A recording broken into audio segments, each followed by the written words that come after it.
The views and opinions expressed by tonight's guest and topic of discussion do not necessarily represent the official policy or position of Spaced Out Radio, Spaced Out Saturdays or Sundays, SOR Media, its hosts, syndicated carriers, or anyone associated with this broadcast. Any rebroadcast, reproduction, or other use of this broadcast or podcast without the express written consent of SOR Media is strictly prohibited. Listener discretion is advised.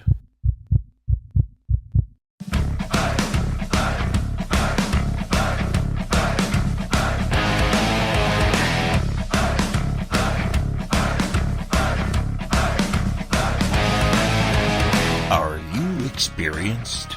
Then come own the night with us.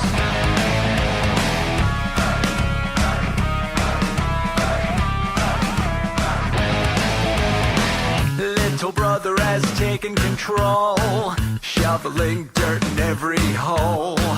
Predators to condemn your soul, watching you and watching me. We're all Station atop the mountains of British Columbia, live from SOR headquarters. This is Spaced Out Radio with host Dave Scott. We live behind glass curtains and act like nothing's wrong. Soon you will belong. You can follow us on our website, spacedoutradio.com, and on Spaced Out Radio on iTunes. You can follow Dave on Twitter at Spaced Out Radio, and on Instagram at Dave Scott SOR, on Facebook at Spaced Out Radio Show, and on our YouTube channel, Spaced Out Radio. Brother wants to make headlines, be immortalized. Everyone's got an electric eye with the digital spies. They've watched you for so long. I know you're out there somewhere watching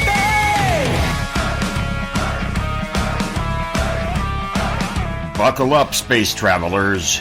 It's time to go for a ride on Spaced Out Radio with host Dave Scott. I know you're out there somewhere. We've watched you for so long.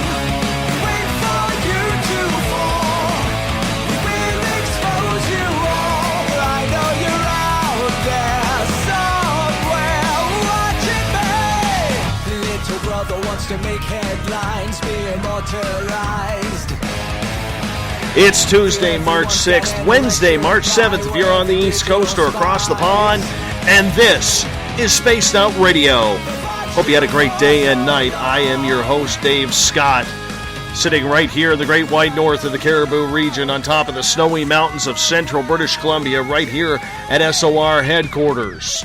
Now, we are 150,000 strong nightly on WQEE 99 Rock the Key down in Noonan, Georgia. We are on the United Public Radio Network 107.7 FM in New Orleans and over 160 countries around the world. We are also live at spacedoutradio.com. We are also live on The Fringe FM, Spreaker, and if you're listening in on Revolution Radio, remember, the Double R Machine is a donation station financed by you, the valued listener. Head on over to revolution.radio and donate today. Now, we are all over social media. You can find us live on periscope.tv right now. We are on Twitter at Spaced Out Radio. Give our Facebook page a like, Spaced Out Radio Show. On Instagram, you can follow me at Dave Scott SOR. Subscribe to our YouTube channel. Go to youtube.com/Spaced Out Radio. We'd appreciate it. We're on iHeartRadio in the United States. TalkStream Live. Tune us in on TuneIn. Download and subscribe to our shows on iTunes. And, of course, our website is spacedoutradio.com. Now, if you go visit our website, you can go shopping at the Spaced Out Radio store. Read up on the encounter online, dealing with everything strange, paranormal, and odd. My latest blog is there as well. We also got great videos from UFO seekers, Contact TV, and so much more. When it comes to rock and roll, it all started with the king, Elvis Presley. Elvis was a man, a myth, and a legend, all rolled into one. An entertainer starting in 1954 at the age of 19, Elvis took to the music scene and took it by storm. And 2 years later, his first single, Heartbreak Hotel, went #1. His beautiful mixture that combined country, blues, and gospel, combined with his great looks, Elvis had everything going for him. He was a crooner, a sex symbol, and took a shot at acting as well. His estimated music sales have tallied almost $1 billion worldwide. However, he passed away on August 16, 1977, from a heart attack at the young age of 42. At the time of his death, he was overweight and addicted to drugs. However, some believe there are numerous clues that suggest Elvis really didn't die. Could this be the case? Tonight's guest, Richard Carson, has done extensive research on the life of the king. He's more than just a fan. He's someone who also believes Elvis is still living today. Richard Carson, welcome to Spaced Out Radio. Thank you for this entertaining topic tonight. How are you? I'm doing good, Dave. Thank you for having me on your show. Well, I appreciate it. Now, we're going to have you for the first 2 hours of this show, and then in hour number 3, the preacher, Eric Markham, is coming on in to join me as well. So I want to say thank you for doing this topic. Were you always an Elvis fan? Pretty much all my entire life. I first seen Elvis Presley on TV when I was 3 years old, and I was hooked ever since. Mm-hmm. What made you hooked on the King of Music's music? Well, I guess at 3 years old, that's my earliest memory of music altogether. And, you know, what better person to introduce a person to music and rock and roll than Elvis Presley? The way I remember that night, I was only 3, and I really didn't know who Elvis or anything was. I always watched Kojak, and that Hawaii concert was coming on. And my mom wanted to watch it, but I was a little toddler, kept turning the channel back and forth. And she finally spanked me a little bit and said, sit on that couch and don't get up. You know, at 3 years old, it was 5 minutes later, I was on the floor trying to imitate Elvis Presley. It was something I've never forgot my entire life. It was kind of like being struck by lightning, I guess. It was something that stuck with me my entire life. And I remember after that, anytime Elvis came on the radio, any of his movies on TV, I was always glued right there. And as I was growing up, getting a little older, I actually had an aunt that knew Elvis when they were kids. They lived in Memphis in the projects, and this was way before Elvis was famous or anything. And she always told me stories about how he would come over. He actually had a crush on one of her sisters. And she told me stories and stuff. And he was my hero at an early age in life. And, you know, not a bad hero to have, considering he was very much a star. You know, he had all the men wanting to be him, all the women wanted to date him. He really had, in his first 20-plus years, even right up until his alleged passing, he really had the world in his fingertips. He really did.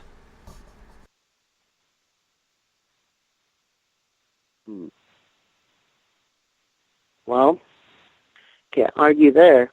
There was no one like him. But, you know, I remember growing up, and my entire life, I never believed the story that we were told in 1977 about how Elvis died. I remember I was 7 years old when they told us the man died. And there was just too many things that wasn't right. So I have now spent the last 6 years in the social media doing what I can to help people see the truth. that Elvis Presley is still around. And we're going to get very much into that, but go back to his date of supposed death, August 16th, 1977. I mean, that was one of those deaths that really pushed the envelope on the entire industry of music and pop culture. I mean, people were depressed, people were sad, protesting in the streets. Well, not really protesting, but mourning in the streets all over the world, especially in the United States, because this was such a huge loss. Do you see where the impact that he had during his career and how much it left on people? Yeah, I do see that. I see how it still has throughout the years. You can ask most rock stars today, well, at least when I was growing up, who influenced them the most, and it was Elvis. Same as people growing up, not so much maybe in the last few years, the newer generations, but I'm 48 years old, and people my age, we were influenced by Elvis quite a bit. And like I said, he was the man who created cool. There was nobody to sing like him. He had the looks, he had the charisma, he had the women. And like you said a little bit ago, all the guys wanted to be him and all the women wanted him. So, yeah, he was a star for sure. And, you said that when they told us he died, how it impacted the world. I don't think that anybody really saw that coming before they announced that he died, because Elvis was later in his career, and I don't think the people involved expected quite the impact that it did have when they told us that he did die. But do you remember your first Elvis song that you fell in love with? Well, probably Hound Dog. I remember as a little kid, my uncles putting me up on cars, and my whole family called me Lucky. And they had family reunions and everything. I was 3 or 4 years old, and I'd be trying to sing, "You Ain't Nothing But a Hound Dog," shaking my leg, trying to imitate him and all that. And I said, it's been quite a while, but that's probably my earliest memory of an Elvis song. And there's quite a few. I really don't have a favorite song, but they all impact your life pretty good. Why do you think Elvis was able to have such an impact on so many people? Why do I think he had the impact on so many people that he had? I think that was the life that God chose for Elvis Presley. And I think he gave us Elvis, kind of anointed his voice. Elvis was put here on the world to make people happy with his music. That's my personal belief. And I do believe there's many fans around the world who do share the same type of belief as I got. But like I said, something you really can't describe, because there's never been anybody like him. Probably will never be anybody like him again. I think you're correct on that, because there really hasn't been very many people who have impacted music the way he has. I mean, yes, you could look at some of today's stars, and it goes across the board. I mean, from country music, you could, look at numerous people. Okay, from rock and roll, the exact same thing, but it breaks off into genres. I mean, some people say it's Kurt Cobain, other people believe it's Metallica, other people believe, that it's, hip-hop and rap, from Eminem and Dr. Dre to Madonna and Whitney Houston. I mean, there's so many talented people out there, but none of them hold a candlestick, except for maybe John Lennon, to what Elvis Presley meant to the music world. Yeah, man, it was good, but not quite that good. But I know what you're saying. You're right. No one even could come close. And like I said, I think that was this. God put him here for a purpose. And I believe he was to get the attention and love of the entire world through his music.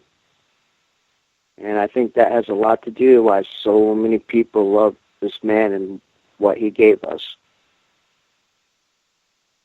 And I do believe that there's a little bit more to the story coming as well. But as you said, we can get into that here in a little bit. Talk about his death. How did he supposedly die?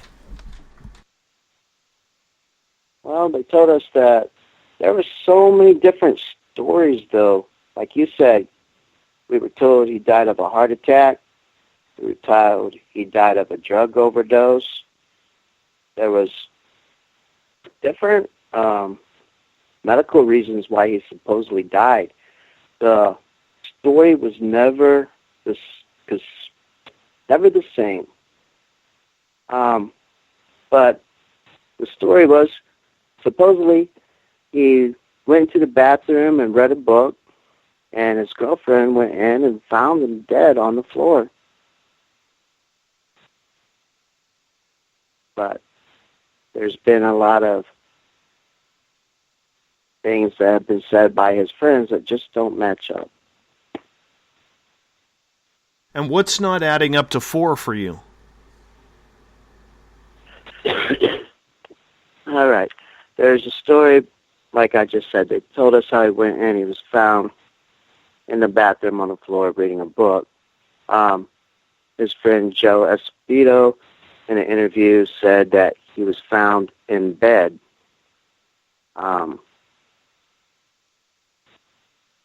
And he was one of them that found him. That don't add up. If he was found in bed, then he wouldn't have been on the bathroom and the floor. Well, I understand that, but I mean, couldn't it be said that maybe they were saying he died in bed? Because it's a hell of a lot more attractive than, say, he died while dropping a deuce on the toilet. I don't believe that. Now you're getting into something that, over the years, yeah, there's a lot of people that say that, but that whole story, I think someone put it out, and yeah, friends and family, I think, did help that story get along. I was always told growing up that he was sitting on the floor reading a book, that he didn't fall off the toilet with his pants around his ankles. But then I seen a CD came out where his friend Glenn Campbell said that. Like I said, there's different versions to the story. And this one story about how he was taking a dump and fell off the toilet, I don't believe that. And I think that was very disrespectful. And it's kind of like the whole deal with the drugs. Yeah, Elvis may have had a slight drug problem, but he was also a drug enforcement agent. And they blew the whole drug thing out of proportion so they could pull off sting operations because he was a federal drug enforcement agent. So, now, like I said, right. But getting back to his death here, Richard, for a second, okay. There's a lot of talk when somebody famous dies. There is conspiracy about every time. There's conspiracies about Jimi Hendrix, whether he died the way he did or not. Kurt Cobain, whether or not Courtney Love actually murdered him. Every time somebody famous passes away, especially in the music scene, we always think that they were killed off or murdered, or maybe they are alive. Tupac Shakur is another one that kind of goes down that same Elvis road, where many believe he is Machiavelli, and many believe that he is also still alive, living somewhere in the Bahamas or someplace like that, because he just wanted out of the spotlight and get away from Suge Knight. Now, with Elvis, what would be the purpose of faking his own death? Well, like I said, he was a drug enforcement agent, and 1971, he went to Washington, D.C. He wrote President Nixon a letter, which is hanging up at the White House, or it's hanging up at Graceland. The fans could see it. He asked the president for the credentials of a drug enforcement agent. And Nixon gave him the credentials. Many people said that Elvis only collected badges, that he wasn't serious. I've shown in a past interview where Priscilla said that, yes, he was very serious about it. He wanted to make a difference in the world. He really was a drug enforcement agent. Okay. He done that from 1971 to 1977. And right before they faked his death, the FBI came to him and said, look, the Weatherman Underground, the Black Panthers, the Italian Mafia, you've been working sting operations against all these people for years. They finally figured it out, and they're going to kill you. Well, Elvis, of course, he's human. He was scared, like anybody would be, and he knew that if he just went into hiding, these people would go after his family. So with the help of the United States government, they faked his death, removed him from the public eye. The original plan was for him to return 2 or 3 years with the truth, and he was going to return to his career. Now, things went wrong after they did it, and he was never able to return. And today the man is 83 years old, and he's trying to show the fans the truth before he really does leave this world. But okay, you know, there is... Go ahead, please. Go ahead. Okay. There is... You go ahead and research Elvis's life. There was many death threats. There was bombs on his airplane and at Graceland. There was people out trying to kill him before they told us he died. The man would go on stage. That last concert that they had on TV, everybody said that he was so big and everything. I seen on Saturday Night Live, they made him look like the Goodyear blimp and stuff. Now, the man was not that much overweight than I am right now. He wasn't all that big. But people were used to seeing Elvis in the movies, a thin Elvis, and he intentionally put on that weight. Too, it was all part of the fake death hoax thing. He had bulletproof vest on, and it was all show business. They had to make it look real. If they were going to pull off, this was Elvis Presley. The man was fighting for the future of America. That's why he became a drug enforcement agent in the first place. He wanted to make a difference. But he got in deep, and it was going to cost him his life, the life of his family. And that's when the government stepped in and helped him, and they removed him from the public eye. But it was very well known that he didn't really care what entered his mouth diet-wise. For instance, he loved sandwich. Right. Peanut butter sandwich isn't going to kill you. I've had plenty in my life. And like I said, I'm 48 years old, and I'm not in any danger of falling over. But, like I said, he intentionally gained that weight to pull off the whole fake death thing. In an interview that he gave us in 2012, he said that he was intentionally eating fried food and ice cream late at night to match up with a body double that they switched bodies with, a terminally ill patient that agreed to all this. And it was all part of a plan to fake his death. Now, this is something else, talking about the weight. If you go back earlier in 1977 and look at photos of Elvis, the man was not nearly as big as he was at the time he supposedly died. He was also an 8th degree black belt. I do believe he got his 9th degree black belt after he disappeared. He even told people on stage, in order to get that 9th degree, he would have to disappear.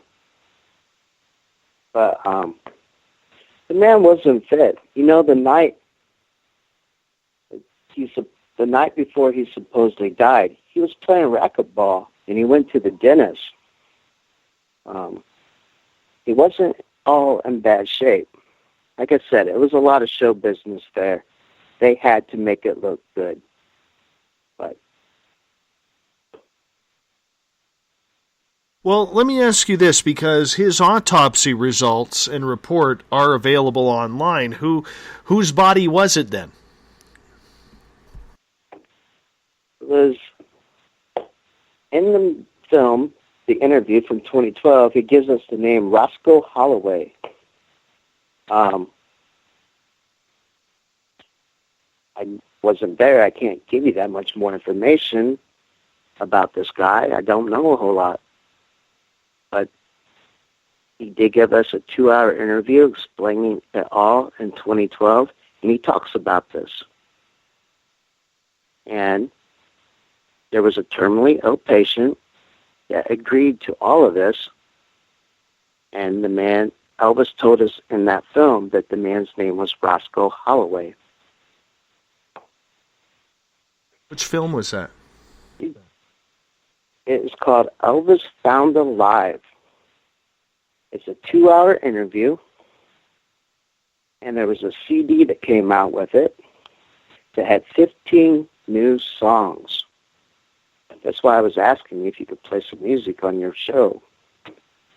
Elvis has been giving us new music nonstop since 2012. And the mainstream media has kept all of this out of the media. You know, in 2013, a year had passed, and I had been showing the truth in the social media for over a year. And it was blowing my mind. I could not understand why no major news network, no radio stations would even mention this. We didn't see it in any magazines, any radio stations, TV, cable. It wasn't anywhere except YouTube and the social media. Well, in 2013, during the World Series playoffs, I spent almost $1,200 out of my pocket. Now, I'm not a rich person. I wait tables for a living. And this is something else. I've never made one penny off of any of my work going on over 6 years now. Everything that I've done, I've paid for out of my pocket, and I don't do any of it for money. But I spent close to $1,200, $1,100 something, on an airplane to fly around the World Series playoffs in St. Louis, Missouri, advertising this Elvis Found Alive DVD and CD. You know, what happened that day, I believe, proves what Elvis Presley told us in this interview. He told us how there's people in power that is trying to hide the truth because he has information that he has learned when he was working as a government agent. The world's elite, the people in power, are trying to keep the truth from coming out. That's how come it has not been in any of the media. But what happened when I flew that airplane, or I hired that airplane to fly around the World Series, you had all those networks there to film the game that day. And you had this airplane with a banner that said, Elvis Found Alive. The King is back. Not one network even showed that airplane, mentioned it. it was hushed.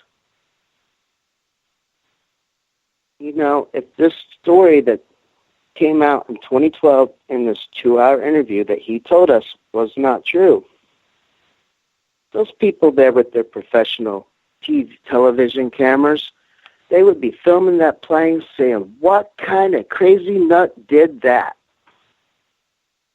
But, and I tell you, everybody down there around Busch Stadium and around the Arch that day, when that plane was flying around, they were all just looking at it, just, what? They were amazed. They didn't know what was going on. I was on the ground, and I got some video of it that I have published on my YouTube channel, but it's real shaky. But the professional television crews were there, and not one major network covered that plane. So, like I said, I believe without any doubt that shows that what we were told by Elvis Presley himself in 2012 about how the people in power is keeping the truth out of the mainstream media. That just shows it right there. If it wasn't true, like I said. Back to Roscoe Holiday for a second. From the research I did, according to people who believe in the Elvis Presley conspiracy, that part of the agreement with his terminal bone cancer was that he had plastic surgery to go look more like Elvis, so that way they could use that autopsy report. Was Roscoe ever paid any money to do any of this or to make sure his family was taken care of? I have no idea, sir. It's something I don't know anything about.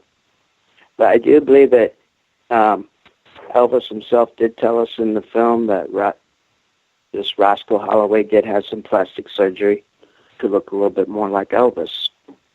But as far as the question about if this guy got any money or anything, I don't know anything about that. Like I said, I don't know everything.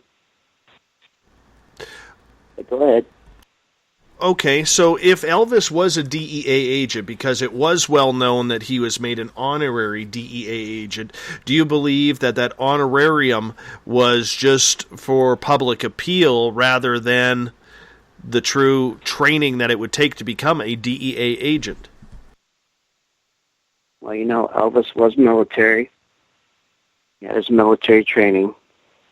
And I have heard stories, I don't know if there's anything true about it, but I heard there was things when he was in the military that went on. I don't really know. But he had his military training, and he was the black belt martial arts person that he was. He didn't really have to train physically to become a federal agent because he already had that. And he did have his military training. I'm sure that helped a little bit.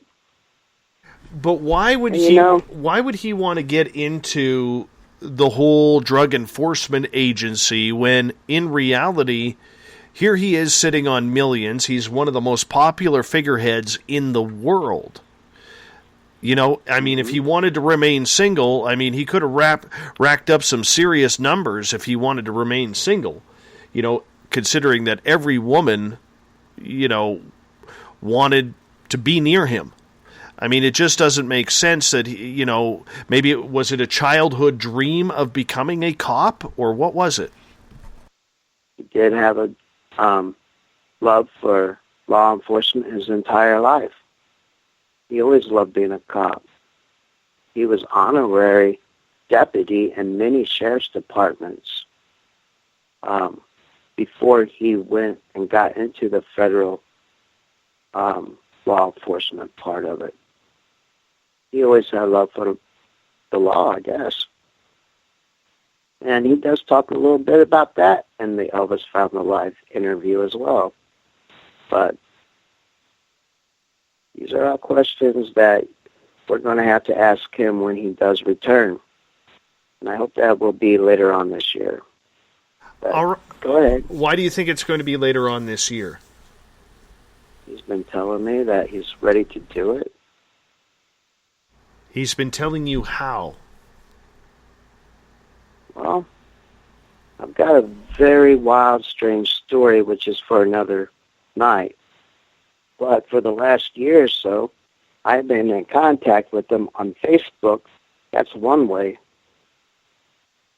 And I chat with them quite a bit there, as well as several fans who have been trying to help get the truth out, as well as people such as old girlfriends that he had, family members. And these people that knew Elvis say that this person on Facebook, who we all believe is Elvis, knows things that only Elvis Presley would know. But let me ask you this. If the people in power are keeping the truth out of the mainstream media, Elvis can't reach out to the fans that way. Where else can he do it? The social media. By doing it in the social media, it's up to everybody on YouTube and Facebook. They don't really know. They're not seeing if it's for real or not. They have to decide. This gives Elvis a perfect opportunity to reach out to the fans, to release new music, and to put the truth out there until the day he can reveal the truth in the mainstream media. And that's why they've been releasing his music since 2012. And I do believe that last year he got his presidential pardon from President Donald Trump to come back. And since then, he has been able to be a little bit open about who he is with certain people. But this is my connection with Elvis on Facebook the last year. You know, I believe the whole time that I've been doing this work, that Elvis has been right here, not too far away from me, watching what I do, helping along. I do believe he's never been able to come out and give me all the answers I need or reveal himself. He did show up at my work in 2014. I'm a waiter at Cracker Barrel in St. Robert, Missouri. And Elvis Presley came into my work, sat at my table, and I got to serve him dinner. It was a night I would never forget.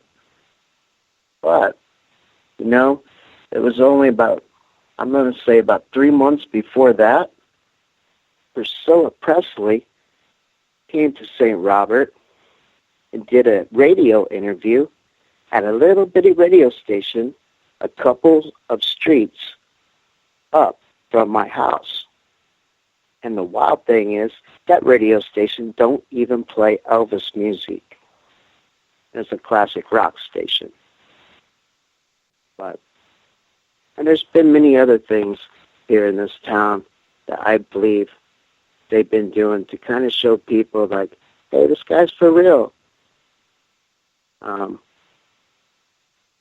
For instance, after I started making my first few videos back in 2012, I lived right outside Fort Leonard Wood, Missouri. It was kind of like Andy Griffin territory if you don't count the military base. Small towns around here. So we got this little newspaper, and after I started releasing my videos in 2012, in the classified ad section, they put out an advertisement, someone did, for the 35th anniversary concert in Memphis, Tennessee. In the classified ad section, in this little newspaper, and at the top of the ad, in bold letters, the ad said, "The King is alive." Well, something more recent that happened. Last year, I got a message. Don't know who sent it to me, but it said, if a helicopter flies over your house, it may be Elvis. He likes checking up on certain people that way. Well, I've lived in this house for quite a few years now, and I've never seen anything like this. I was standing in the front yard talking to my mom on the phone, and I heard this loud commotion. And this great big giant government type helicopter just buzzed my rooftop almost. This thing was just barely above tree levels. If they dropped a marble out the window of this thing, I could have caught it. That was something else that happened. There's been 2 mysterious firework displays that have went off in the middle of town. My house is in the middle of town. It's a small town, but it's in the middle of town. Up through the little patch of woods from my house is a city community center. And I believe that's where these fireworks displays went off. And this was not during any holiday, not New Year's, not anything. The first time, and these city displays went off the first one was about 2 hours. But the strange thing was, this firework display went off after I published a video of me singing, which I'm not that great of a singer, everybody, but still, I tried. And I included some information in the video as well. But after I published that, this citywide firework display went off. And I went to City Hall, my friends singing. I went to City Hall. Never have been able to get an explanation why this happened. About a year later, once again, I got to the point, I was like, I've completed my work. I've done everything I can. And I told the Elvis fans that I'm putting this in God's hands now. And I'm going to do what God wants me to do, which I truly believe that I get to those points, and I'm like, I've got to put this in God's hands and let Him do the rest now. God has lots more for me to do. But anyway, right after I told all the fans that, once again, a citywide firework display went off. And that time my mom was able to see it, or she heard it. She witnessed it. And, hey, it's just a lot of weird stuff going on. Not to mention visits from angels and family members who have been visited by angels, spiritual beings. There's a group of some kind of special ops team that have been working with me since 2007. But like I said, all that's for a different time. But right, well, I want to get to the social media aspect, because social media sure. is so dangerous when it comes to people, Evil. having fake profiles. How do you know that this is the real Elvis and not just a fake profile online that is, somebody who's pulling at your heartstrings, knowing how much you care? Because Facebook can be dangerous that way. It's not a fun place. I mean, we see it all the time on Twitter as well. I agree 100%. Facebook, social media is evil. If it wasn't for the fact, I never was on Facebook before I started this work. And if I didn't have to do this work in the social media, I probably wouldn't be on Facebook or any of it right now. I don't have internet or anything. I'm talking to you right now from a flip phone that I've never once turned the internet on. But to get to your question, though, how do you know it's Elvis? Well, anything's possible. It could be somebody that has got me fooled and got fans fooled, but I really, really doubt it. I've been watching this person. I was actually watching them a little bit before they contacted me and let me know who they were. I already knew who they were, though. Because like I said, I've been watching them for a little bit. But this person does not boast. They're not bragging that they're Elvis. They're not asking anything from anybody. They're not even, they use these fake names because, Elvis can't use his name Elvis Presley. They keep going through count after count because of this. And this has been going on for over a year. And all this person is doing is reaching out, connecting to the fans, and sharing information that most of us never even heard of before. But you're so right. There's people out there pretending to be Elvis. And I've heard stories about these people, how they're asking for money, and they're just up to no good. And I got to tell everybody, be careful. But I can tell you something else. This one man that I've been in contact with, and several others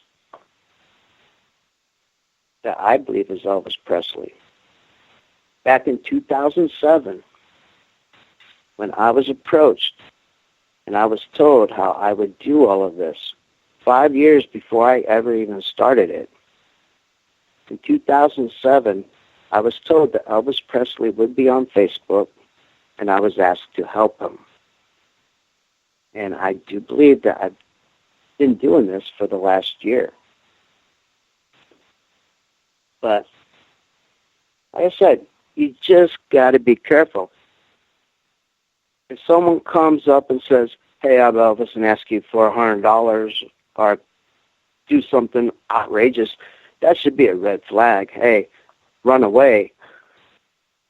I would also tell people, if you got a hold of someone that is boasting that they're Elvis or something, Elvis ain't like that. He really just keeps it to himself. Unless you are someone that is really, really out there trying to help and sincere. And then maybe he'll show up and he'll just start talking to you and you'll figure out it's Elvis. And he won't hide it. But I think when he does come back, he will be able to explain this a little better. But you're so right. There are people out there pretending to be him. And for everybody listening, be careful. There's a lot of bad people in the world.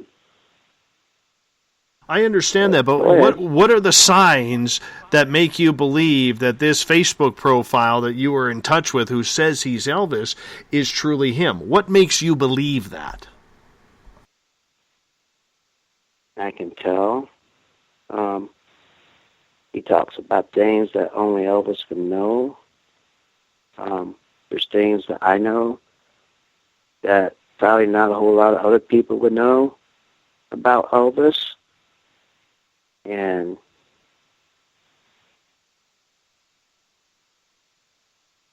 like I said, there's not 100% proof that it is, but there's absolutely nothing at all to say it isn't. You got to have a little faith sometime in your life. And that goes with everything you do almost, unless you got it right in front of you in black and white. And I can tell you, here's something really, really good point I want to make right now. For most of the Elvis fans out there that understand the man's alive, for most of the fans that seen him come back and tell us the truth in 2012 and start giving us music, the only way he has been able to so far. You know, right after he did do this in 2012, I started my work. And I have stuck by this man and the fans and have done everything I can. I have no one here helping me. I was helped and trained for all of this back 5 years before I ever started it. But today I'm doing it by myself. There ain't no one here in my home helping me make these videos. I told you how I believe that Elvis is showing me and everybody in my hometown that, hey, that this guy's for real. He's trying to tell these people to listen to me, that I'm not crazy. But my question is, for everybody out there who could tell that Elvis is alive and he has came back the only way he can so far, if this man that I have been in contact is not Elvis, then where is he? Do you think Elvis is the type of person that will sit back and just let me go for going on 7 years? Because I've been doing this for quite a long time before I ever got into social media. 6 years into social media. But, you know, of course Elvis is going to be there, staying in contact with me some way. He might not be here hanging out with me and all that, but he ain't going to let me go all these years without saying, hey, thank you. You know what I'm saying? That's not the type of person Elvis Presley is. And there's a whole lot to what I do, sir. I have a connection with Elvis that words can't describe. There's some kind of bond there that goes back way before I ever knew about it. It was back way before I ever discovered who Elvis was at the age of 3. And this bond I'm talking about this is all part of a bigger plan that God has for all of us. This is my belief. God chose me and Elvis to do something in this world. And I had to do my part. And as I was taught in 2007 how I would do all of this, the main thing I was taught was I had to go on faith. They called it faith work. I had to believe. And as I see the way he has came back since 2012, you can look at my films, my videos for 6 years now, and it's like looking at a jigsaw puzzle.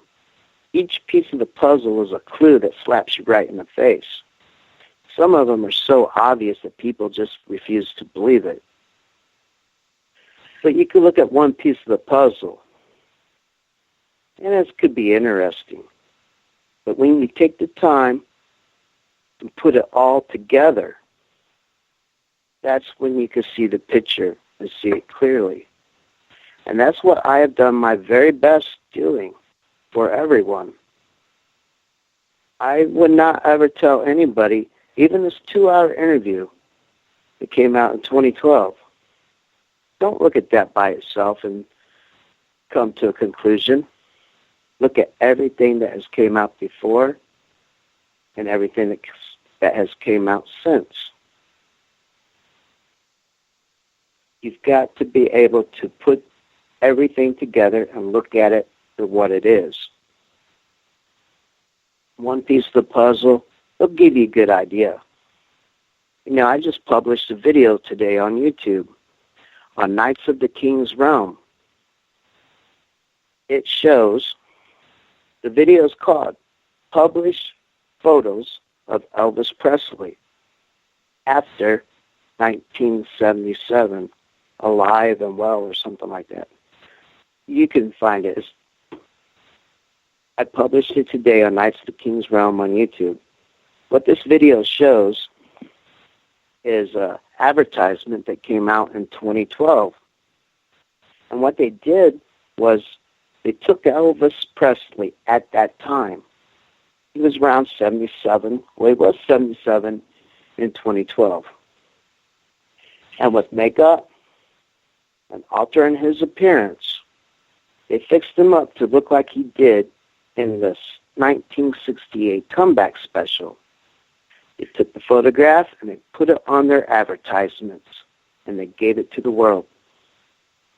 Elvis Presley was 33 years old when he did the 68 comeback special. The man was beautiful. You look at the photo in this advertisement, his complexion ain't that great. You can see the bags and wrinkles under his eyes. Look at his teeth. It looks like he's only got a couple teeth.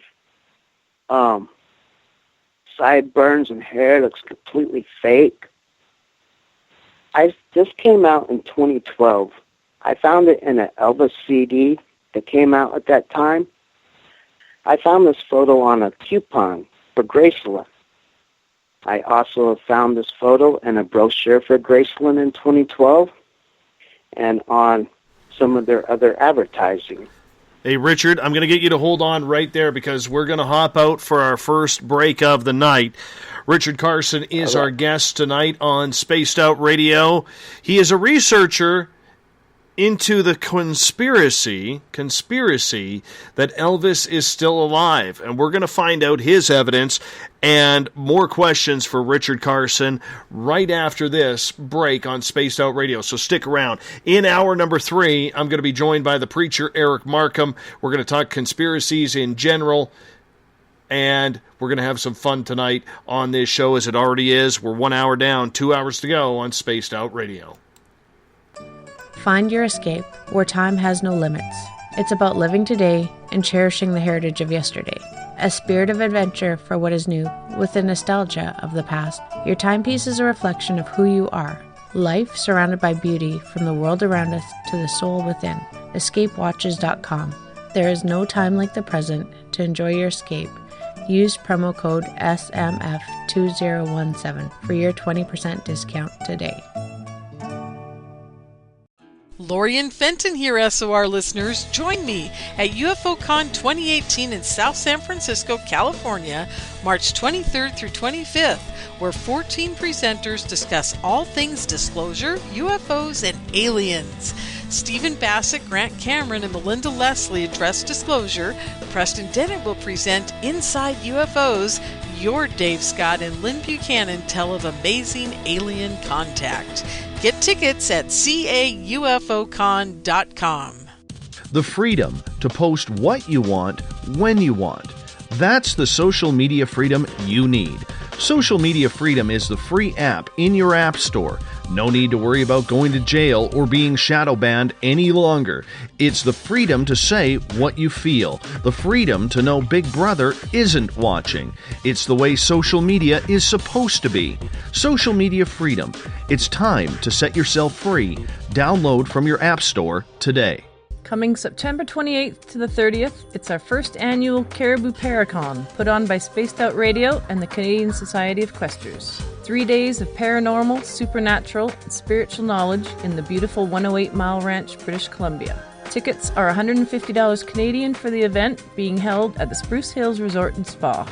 Come watch our featured speaker, Grant Cameron, along with Laurie and Fenton, David Weatherly, Ross Allison, and more. The Caribou Paracon, celebrating everything paranormal. Hey Space Travelers, it's Joe Roop, your host of Spaced Out Saturdays. Come join me as we explore the realms of the paranormal, the esoteric, and everything in between every Saturday night at 9 p.m. Pacific, midnight Eastern. You know the truth is out there. Don't get caught sleepwalking. Come join Spaced Out Saturdays. That's every Saturday night, 9 p.m. Pacific, midnight Eastern, right here on SpacedOutRadio.com. Psychic Sundays, spiritual communication, ET contact, Sasquatch in your backyard. We will have it all on Cosmic Passport with me, Elizabeth Anglin. Each Sunday, starting at 9 p.m. Pacific, midnight Eastern, at SpacedOutRadio.com, I will take you on a journey of enlightenment. The goal is learning from the soul on out. We'd love it if you joined our experience. Cosmic Passport, heard Sundays at SpacedOutRadio.com. 365 days a year, we're in the field, investigating UFO sightings, talking to alien abductees, and visiting secret military locations like Area 51. We're UFO Seekers, official partner of Spaced Out Radio. Follow our daily search for the truth at ufoseekers.com or like us on social media. Catch us on Spaced Out Radio every third Monday of the month as we discuss Area 51, UFOs, and more. And also, don't forget to subscribe to us on YouTube.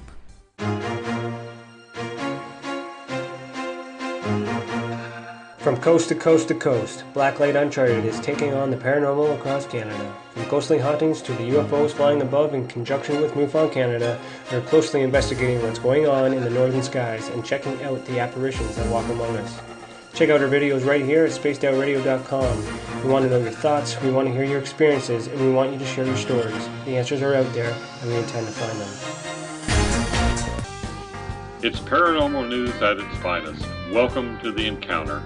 At spacedoutradio.com, The Encounter online is SOR's trusted news source for everything weird and strange going on around the world.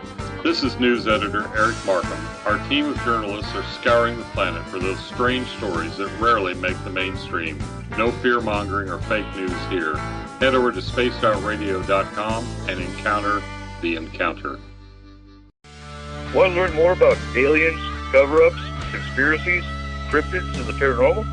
All you have to do is tune in S4 as we take over the Spaced Out Radio night, starting at midnight Pacific, 3 a.m. Eastern, each and every Saturday night, right after Spaced Out Saturdays. Hi there, this is Eric Cooper from Forest Moon Paranormal. Join me, Corey Ruse, and friends as we discuss the hot topics of the night. It's fun, entertaining, and as dark as the night. Find us at spacedoutradio.com. Are you interested in advertising on Spaced Out Radio? Head to our website at spacedoutradio.com and click on our advertising tab. There, you will find an assortment of ways you can get your product out there with us, from radio commercials to banners and social media. Have a product you like our hosts to endorse? We can do that too. Visit spacedoutradio.com for more details. Do you want to know what's really going on in your world? Do you have questions about who you can trust in the mainstream media? Then look no further than the Rebel Planet. Come get the straight answers right here at spacedoutradio.com. Join me, Jamie Sexton, creator of Rebel Planet News, as I fill you in on the stories behind the stories. All you truth seekers, be sure to tune in to Rebel Planet on spacedoutradio.com the third Thursday of every month. Hey, this is Canadian paranormal investigator Mike Moore. The third Wednesday of every month, I'll be teaming up with Dave Scott to bring you Ghosts of the Great White North. Each month, we will bring on guests from across Canada to discuss their ghostly encounters. Canada is a paranormal hotbed with stories you've never heard, so we're going to bring them to you. So get comfy on your Chesterfield, grab a donut, and join us, eh? The views and opinions expressed by tonight's guest and topic of discussion do not necessarily represent the official policy or position of Spaced Out Radio, Spaced Out Weekend, Spaced Out Radio Limited, its hosts, syndicated carriers, or anyone associated with this broadcast. Would you like to connect with us? Head to spacedoutradio.com for all your latest show info. And hit us up on Twitter using the hashtag SpacedOutRadio. Now, back to Dave Scott and SOR. Welcome back to the second hour of Spaced Out Radio tonight. I am your host, Dave Scott. Great to have you with us. Tomorrow night on the program, Bill Hauser is back. Yes, the man of the Ghost Box. We are going to be doing a live Ghost Box session starting at 9 p.m. Pacific, midnight Eastern time at spacedoutradio.com. So make sure you have your pen and notepads ready for tomorrow night.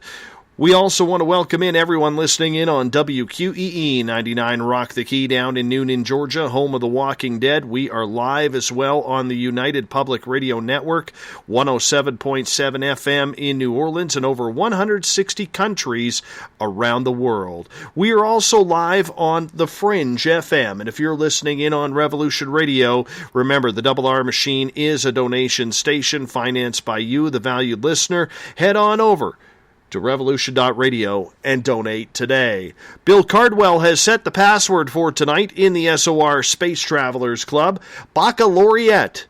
Baccalaureate is your password. Make sure you use it wisely, Space Travelers, as Bill sets the password each and every night right here on the mighty SOR. Now, if you want to follow us on social media, we are live on periscope.tv. We are also on Twitter at Spaced Out Radio. Use the hashtag Spaced Out Radio.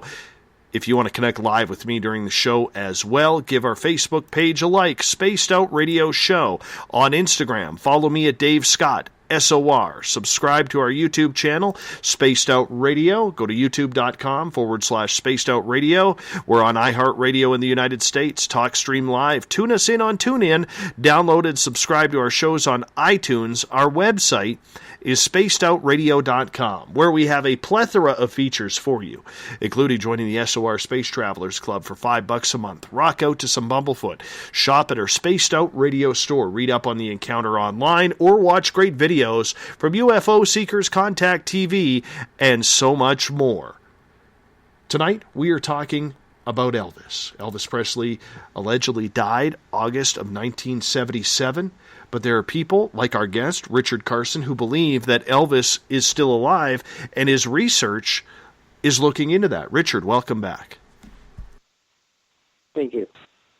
All right, let's take a look at the timeline in regards to this. So we know the alleged death took place on August 16th, 1977. Now, you conclude that he went into hiding due to why? At the time, right before he told the world he died, the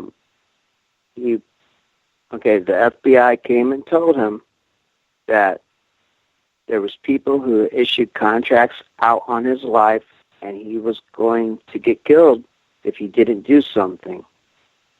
Elvis knew that if he just disappeared, that these people, the Letterman Underground, the Italian Mafia, the Black Panthers, people that he was helping put away as a drug enforcement agent, they would come after his family to get to him. So he had to do something to fool these people, or else he would be putting everybody, not only his own life, he would put his family's life, his friends' life, all in danger. So with the help of the government, they helped him disappear, pull this whole fake death thing off, told the world that Elvis Presley died. Originally, they were going to bring him back around 3 years later, but things just did not work out. And, you know, Elvis needed a presidential pardon to return. I do believe that last year he received this, and President Donald Trump pardoned Elvis Presley.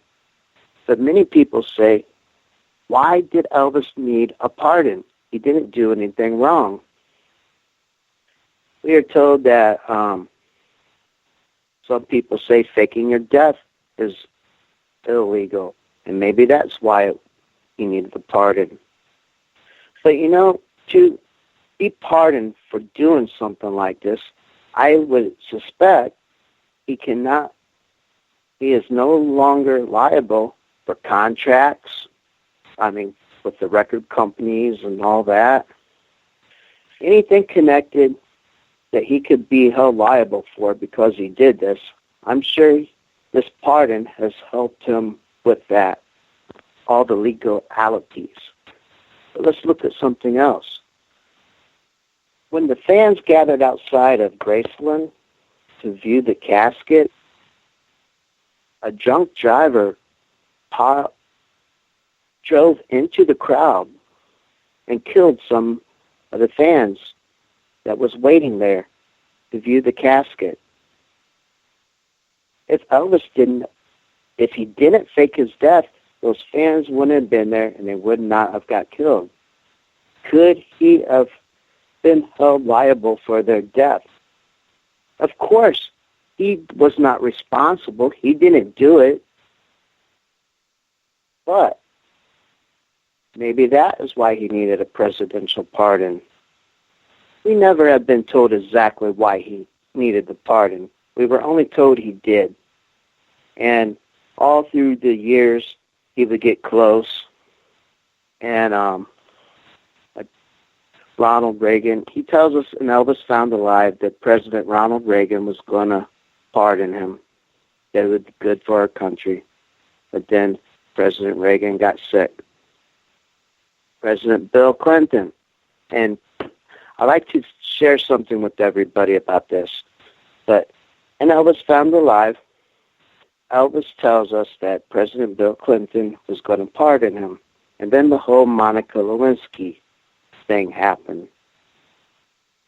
Now, since I've been doing my work, I have been searching for something that I remember seeing on TV with President Bill Clinton. He was being interviewed on TV, and he was talking about how he was going to pardon someone. He said it was someone that the country loved, it would be good for the nation, and they were asking him why he needed a pardon. He said maybe they were witness to something, and I think he was actually talking about the witness protection program in the interview. Don't hold me 100% sure to that, but he was talking about pardoning this person. He wouldn't come out and say it was Elvis. But at the end of the interview, when President Bill Clinton got done talking about this, he just started clapping his hands and started singing an Elvis song. And that's all I remember of it. But I've been looking for that, and I have never been able to find it. I remember watching it on TV. It was something that, for me, that memory, that proves that what he said about in the film in 2012, about how President Bill Clinton was going to pardon him if, I mean, of course it didn't happen. The president got involved with Monica Lewinsky and everything went crazy and it didn't happen. But anyway, he got his pardon last year, I am sure. You know, when President Donald Trump was running for president last year, I've shown in a video where he was talking at one of the campaigns about Obamacare. And Donald Trump just stopped. He looked out. He says, "Hey, I see Elvis out there. Hey, Elvis." And then he went on and started talking about what he was talking about again. We also see many people taking pictures of guys in the crowd at the campaigns with white beards and saying it was Elvis. This whole thing with these photos of guys with white beards really puzzles me. In 2012, I went through and documented everything there was to show Elvis Presley is alive, at least everything that I was aware of.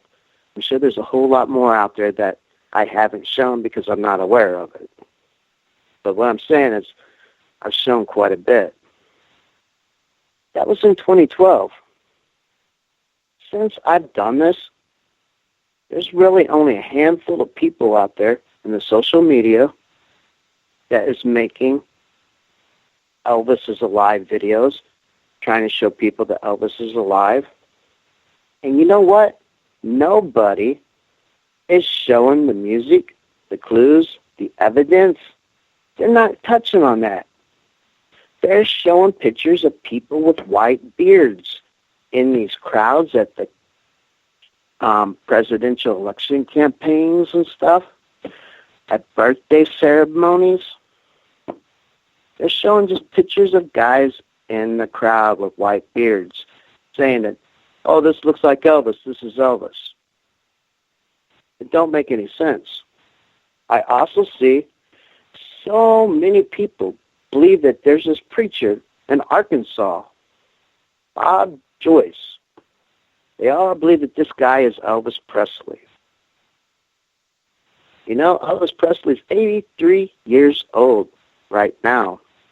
This has been going on for a few years. This man in these videos that all these people are so convinced is Elvis don't even look like he's in his 60s. And the guy looks like Kenny Rogers. It don't make any sense. But what I'm getting at is I don't understand why people are not out there sharing the truth, making videos, sharing what has actually been shown to us to show us the truth with everybody they know. Instead, they're conspiracy theory. I don't like that word. They're showing us their theories, basically, like, hey, that guy out there with that white beard, that kind of looks like Elvis, so it's him. Well, he gave us a 2-hour interview to start 2012 off with. He gave us 15 songs to go with that 2-hour interview. And then 3 weeks later, he gives us another CD. And this second CD is called Continuing. They tell us that this CD is performed, the songs are performed by a man named Ron Jesse. They show us videos. And in these videos, you see this guy in the video, which is clearly not Elvis. But this guy is sitting there lip-syncing to these songs horribly. He can't lip-sync at all. I watched this video of him actually doing this. I'm expecting him to wink at you like, hey, you see what's going on here? But all this stuff has been going on. And it blows my mind why no news teams has covered this. I don't understand why no major news network has taken the interview or any of these songs and did voice analyst tests on any of this stuff. I do not understand why radio stations as well as TV networks haven't shown this stuff to the public and give the people a chance to decide for themselves if this is really Elvis Presley or not. To me, if you listen to what this man tells you in this 2-hour interview, of course, the whole fact that they have hid this from the people proves that it's Elvis. Because, you know, if it was somebody out there trying to make money or just trying to fool people, then you would think everybody in the world probably would know about it by now. That 6 years later, I could go out in town and tell somebody that, hey, Elvis released a 2-hour interview in 2012 and 2 CDs. And then if these people haven't seen this for themselves, they probably would laugh because people don't know about it. It has been hidden from everybody. But before you break, I was telling you about an advertisement that came out from Elvis Presley Enterprises in Graceland that I found, and how they fixed Elvis, took a picture of Elvis around 2012, and they fixed him up with makeup and did something to his hair, took a photo of him, tried to make him look like he did when he was 33 years old and did the 1968 comeback special. And they put it on their advertisements and showed the whole world. You know, a lot of people look at it and they'll just say, that's from the 68 comeback special. They don't take the time to really look. And then there's a lot of people who do see that, hey, that don't look right. Something ain't quite right there. And what did they say in today's world? Most of the people who could see that that isn't Elvis from 1968, they automatically come back and say, hey, they photoshopped that. Well, I just put together a little bit more. 6 years after doing all this, I have noticed this in the past, but never quite have been able to put it together. What I have found and what I have just shown in a new video on YouTube is this is the third time that I'm aware of that they have taken Elvis Presley and fixed him up to look like he did in the 68 comeback special and published it on a publication for the whole world to see, a photo of Elvis alive and well after 1977. One of these publications is a grocery store tabloid from 1989, National Examiner. It says, Elvis sings again. And on the cover of this was in the grocery stores and stores all across America, staring people right in the face. You have a photo of Elvis in a black leather outfit like he wore in the 68 comeback special. And when you really take the time to look at it, he is not a 33-year-old man. So that's two. Now there's a third one. There was a magazine that came out in 1980, 3 years after they faked his death. Like I said, he was supposed to come back 3 years after they did this. And I do believe he did try, but not enough people paid attention, took it seriously, band together, and asked for the answers. But in 1980, there was a Elvis Country Music magazine that came out. This magazine was full of clues showing us all that Elvis did not die. On page 77 of this magazine, RCA had a full-page memorial. It's just a black page with Elvis Presley's name on it, 1935 to 1977. And that's on page 77. On page 78, there's a full-page photo that says, Jesse's coming. And that's all it is. You see, in the background, like you see the Twin Towers in New York City, it looks like. You see a shadow of three men. You don't see them. You only see their shadows. And the one in the middle looks like a shadow of Elvis wearing like a cowboy outfit or something. That's what it looks like to me. But that's on page 78. And I've been showing this in my work for the whole time. But on the cover of this magazine, once again, they have a photo of Elvis Presley that appears to be from the 68 comeback special. When you take the time to look at this photograph, look at his face, you are not looking at a man of the age of 33. You can just, after you take the time and really look at this, you can see that this man that you're looking at is much older. Now, what I've seen that they've done here was they took an actual photograph from the 68 comeback special, and they recreated it in every detail, except in this photograph that they put on this magazine, Elvis is holding the guitar. He's got his hand grabbing the neck of the guitar. In the actual photograph from the 68 comeback special, he's got his hand out pointing. Now, when you look at the two photos and compare them, the original photo was taken from a distance. And when you zoom in with your computer and everything, the resolution isn't that great when you really get looking at his face. Because it was a distant shot. But the photo on this magazine, the resolution's great. And they even got the curl of his hair going the same way. And you just have to take and look at these two photographs side by side.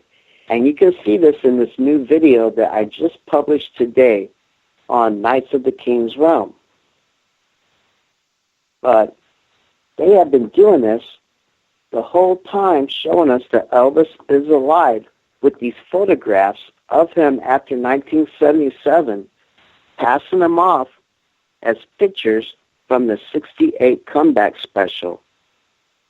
Now, you know, like I said, when I showed the people in 2012 what they did with the advertisement, the people that could see that, hey, this really isn't from the 68 comeback special, everybody came back and said they photoshopped it. In 1980, there was no such thing as Photoshop. They've been doing this the whole time. And this is just one of many, many things that they have been doing to show us the truth, that Elvis did not die. But I guess let me go over a timeline with you, starting in 2008. In 2008, Fox News from Memphis, Tennessee, told the world that Elvis Presley is alive. They said DNA tests proves it, and DNA tests do not lie. And they never retracted the story. Now, Fox News covered the story from 2002 to 2008, starting with a doctor in Kansas City that claimed that he was treating Elvis. The doctor passed lie detector tests, and over the course of all those years they covered this story off and on, they showed us DNA tests from a hospital stay, a liver biopsy, I believe, and they compared it to DNA from the autopsy. The DNA did not match. Fox News showed us with that first set of DNA that the autopsy and the DNA from Elvis's hospital stay before they told us he died wasn't from the same person. And at that time, they were showing us that there was a man who went by the name Jesse claiming to be Elvis. Well, his DNA didn't match either.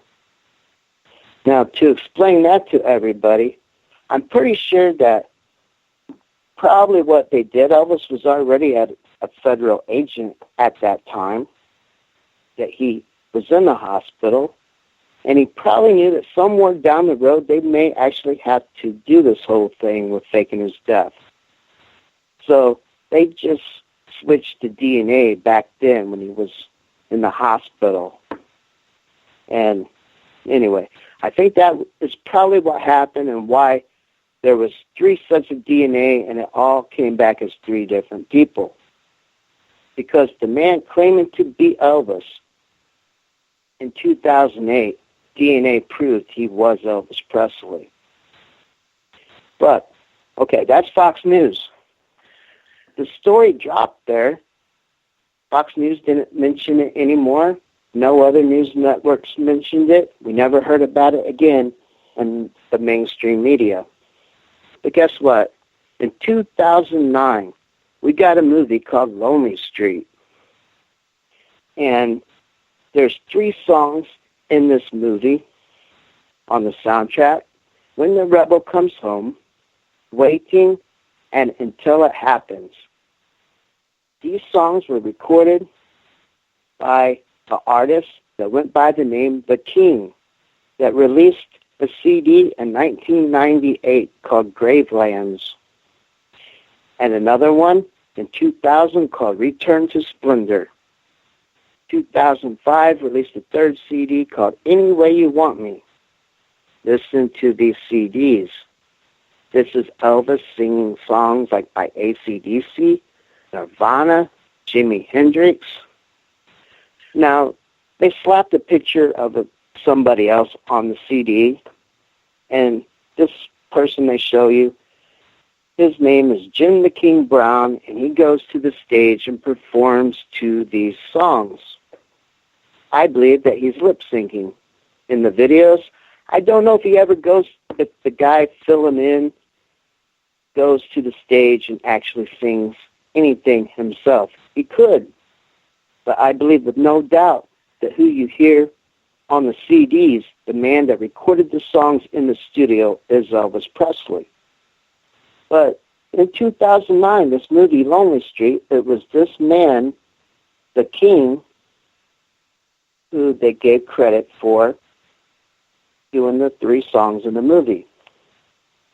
Well, they also tell us Robert Patrick, they fixed him up with prosthetics and makeup to look like an older Elvis Presley in this movie. The movie's about Elvis faking his death and years after he faked his death and trying to return to the stage and to his fans, and that's what the movie's about. But it's a pretty cool movie. But the deal is, when you go and look at all the scenes in this movie that Elvis appears in, this older Elvis character, look at still photographs from scene to scene, and it does not look like the same man. Now, I heard a story on the radio many years ago about why this is. I was told that they took Elvis at different times, like every 5 to 7 years, and they filmed these scenes way before they made the rest of the movie. They had the idea of doing this way before they actually made the movie. But they filmed these scenes every 5 to 7 years. And when it got time to actually do the movie, they took all this footage from all these different years, and like one scene he may be one age, and then another he may be a little younger, a little older. And that explains why it looks like different people all the way through the movie. Okay, that's 2009. Let me add one more thing about this. The United States version of the DVD that was released in the stores, when you look at the DVD cover, it does not appear to have anything at all to do with Elvis Presley. You got a picture of Cat Williams on there and a couple other people. The UK version of the DVD, it says the King is back and has the picture of the older Elvis character right there on the DVD cover. Someone didn't want Elvis fans to pay attention to this DVD. But that was 2009. In 2010, the following year, Priscilla Presley helps produce a CD called Viva Elvis, the album. They tell us that they took audio tracks and they mixed them all together and put together new versions of Elvis songs. Well, I believe with no doubt at all that Elvis recorded new tracks, such as a new track for Suspicious Minds. If you listen to, I believe it's Heartbreak Hotel, you can clearly hear Elvis, and he sounds like an older man, starting the song off by going, whoa, whoa, whoa, something like that. He just recorded a lot of new material for this CD. They put it all together with some older material, and they said it was remixes. If you look at the videos, the Suspicious Minds and the Burning Love video from the CD, you see what I believe to be an older Elvis Presley in the shadows moving around. Now, in the CD booklet itself, there's actually a photo of what I believe to be Elvis Presley on stage. And they kind of got him wrapped around bungee cords. This Viva Elvis was also a circus, Circus Soleil show in Vegas. But they had a picture of Elvis on stage during this show in this CD booklet.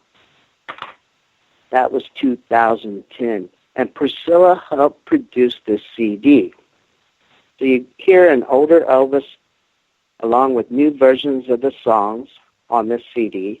You get a picture of Elvis in the CD booklet, and in the videos, you see what appears to be Elvis in the shadows. Okay.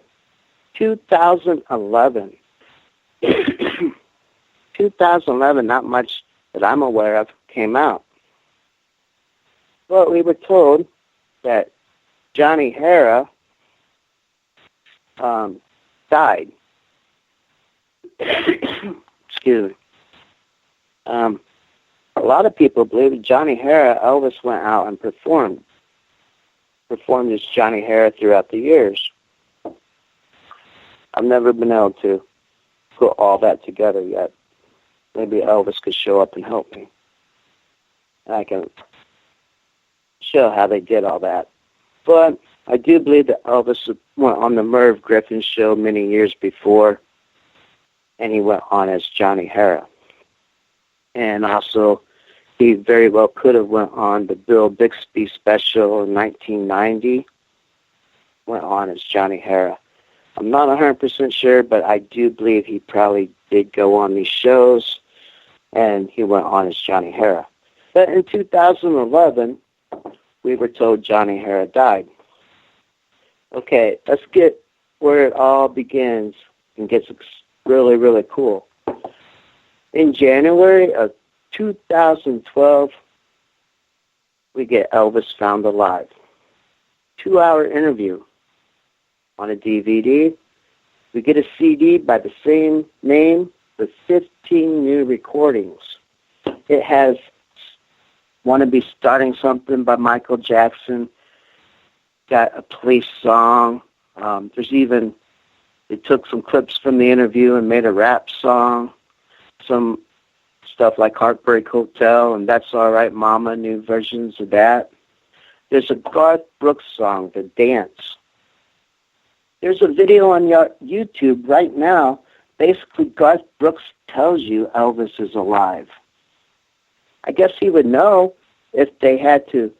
They probably had to get a hold of Garth Brooks so they could do one of his songs for the CD.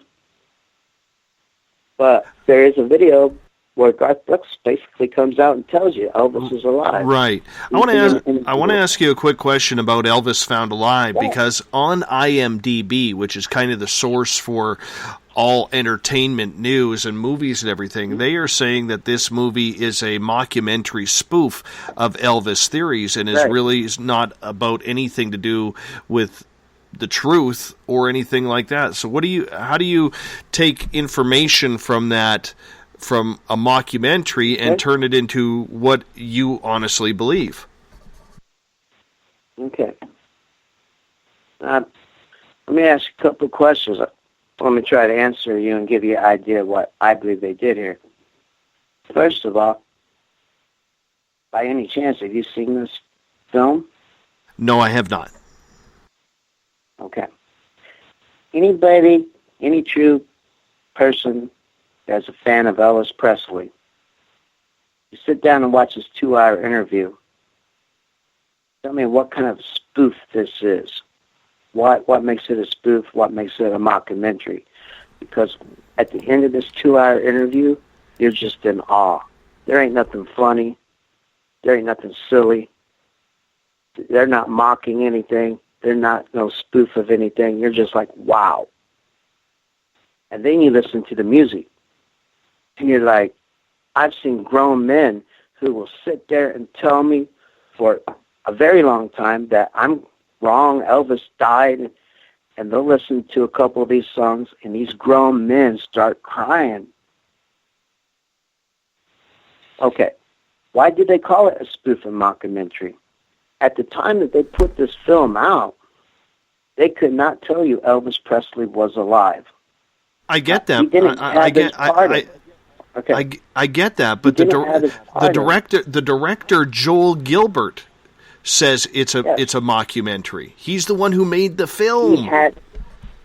I'm trying to explain this, sir. What they did, they had to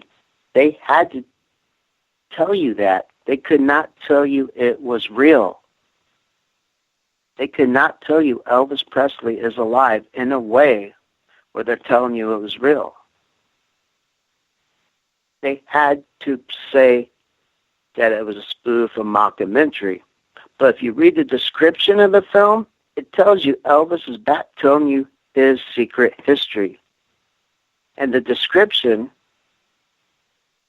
besides this whole spoof and mockumentary line that they included, is very serious.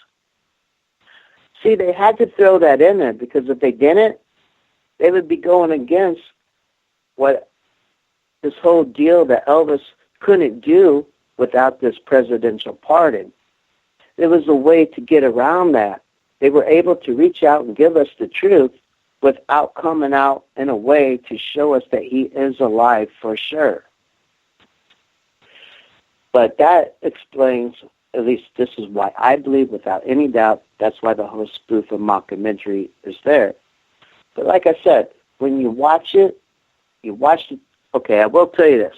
The first 15 minutes of this film, supposedly how they found Elvis before the interview started, I believe that's all make-believe.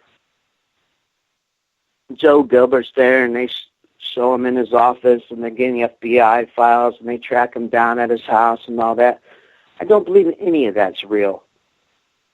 But when that 2-hour interview starts, and that man starts telling you his life story, that film takes a complete turn.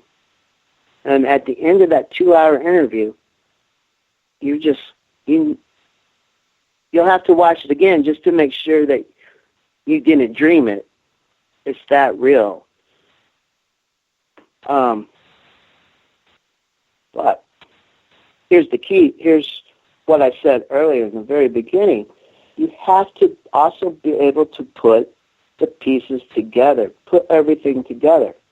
Elvis Found Alive was only one piece of the puzzle. 3 weeks later, he releases another CD called Continuing. And in those videos, they're telling you Elvis is back. He's alive. Now, they're also telling you it's a fantasy, and they spell fantasy wrong. And they telling you that this guy who can't lip sync very well, looks like he's getting ready to wink at you, he's singing the songs. But if you look at all the artwork and everything, they're telling you Elvis is alive, and he's getting ready to come back. Now, that was 2012. And then, right after the release of that, after we got Elvis Found Alive and Continuing in the beginning of the year, that's when Graceland and Elvis Presley Enterprises took that photo, fixed him up to look like he did at 33 years old, and gave it to everybody on their advertising. But they didn't stop there. They also changed their advertising down at Graceland up on their signs and on their brochures to Elvis Lives. Now, that was 2012. In 2013, David Letterman on the Letterman show, he kept trying to get the truth to come out. I remember during Elvis Week, he had 5 impersonators on his show, one each night, and each one got up there on stage and lip synced. And when you look at all 5 of these performances, back to back, by 5 different men, you can tell it's the same man singing each song. These guys are only lip syncing. And actually, during one performance, the Elvis tribute artist turned to the camera and started wording the wrong words. Okay, somewhere else around 2013, besides Elvis Week, David Letterman had Cher on his show. And they pulled off the skit, basically told us Elvis is alive. They were talking about Jimi Hendrix. David Letterman asked Cher, what do you think Jimi Hendrix would do if he was still around? You think he'll still be getting it, kicking it, referring to playing music, I suppose? And Cher just stopped and looked at him and said, sometimes the best thing you could do for your career is die. And they both started laughing, and David Letterman's like, I've been trying to get him on the show. So all during 2013 and before Letterman quit, he was really trying to show people what was going on as well. He wasn't able to come out and do it for whatever reason. But they've been dropping all these clues. But that was 13. There was also a magazine that came out in the stores in 2013 that said The King is Revealed. It also has a picture of Elvis from the 68 comeback special on the cover. 2014, we get a different kind of clue that was kind of weird. There was a Christian faith film called The Identical. Now, this film is based on, I believe, Elvis and his twin brother, Jesse. And a lot of people misunderstood this. This message in this film is, if he is in your dreams, nothing can stand against him. They're referring to Jesus, to God. But in the film, it shows that the twin brother was given away at birth. I believe that because of this, so many people thought Elvis's twin brother, Jesse, was given away at birth, and that just is not true. For everybody out there who believes that, that really bothers Elvis, I'm sure. Jesse was Elvis's most important one. Jesse, his twin brother who died at birth, and Elvis Presley's mom, was his world. He lived for them. He felt guilty his whole life, we are told, because Jesse did die at birth. And I'm sure it really bothers him that many people spread these stories about how Jesse is still alive. It just is not true. But anyway, I do believe the film The Identical came out, and it was a Christian faith film. That was 2014. Now in 2016, we got President Trump running for President of the United States. And like I said, during one of his campaigns, and I show it in the video, I actually show the whole campaign speech from that night as well. He basically tells us Elvis is alive by saying, I see Elvis out there. Hey, Elvis. That was 2016. But also we got the very first movie on a new network called Access TV. This movie is called Elvis Lives. And it is based on Elvis Presley faking his death. And that came out in 2016. I do believe that 2017, our president pardoned Elvis, and Elvis was going to come back last August. He told many people he was going to do it. But I do believe when the time came, he just wasn't ready to do it. This man's getting ready to step on the world's biggest stage. When he comes out of hiding and tells the world the truth, everybody is going to stop what they're doing. Their mouth's going to drop, and they're going to pay attention to this man. And he's going to have to explain why they lied to the world in 1977.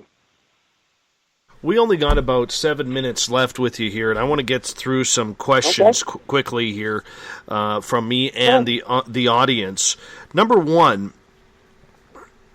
does his daughter Lisa Marie know that he is alive? And if not, why not? Oh, I believe that Lisa Marie and Priscilla both know that Elvis is alive. I actually shown video clips where they basically give you little hints of that as well. All right.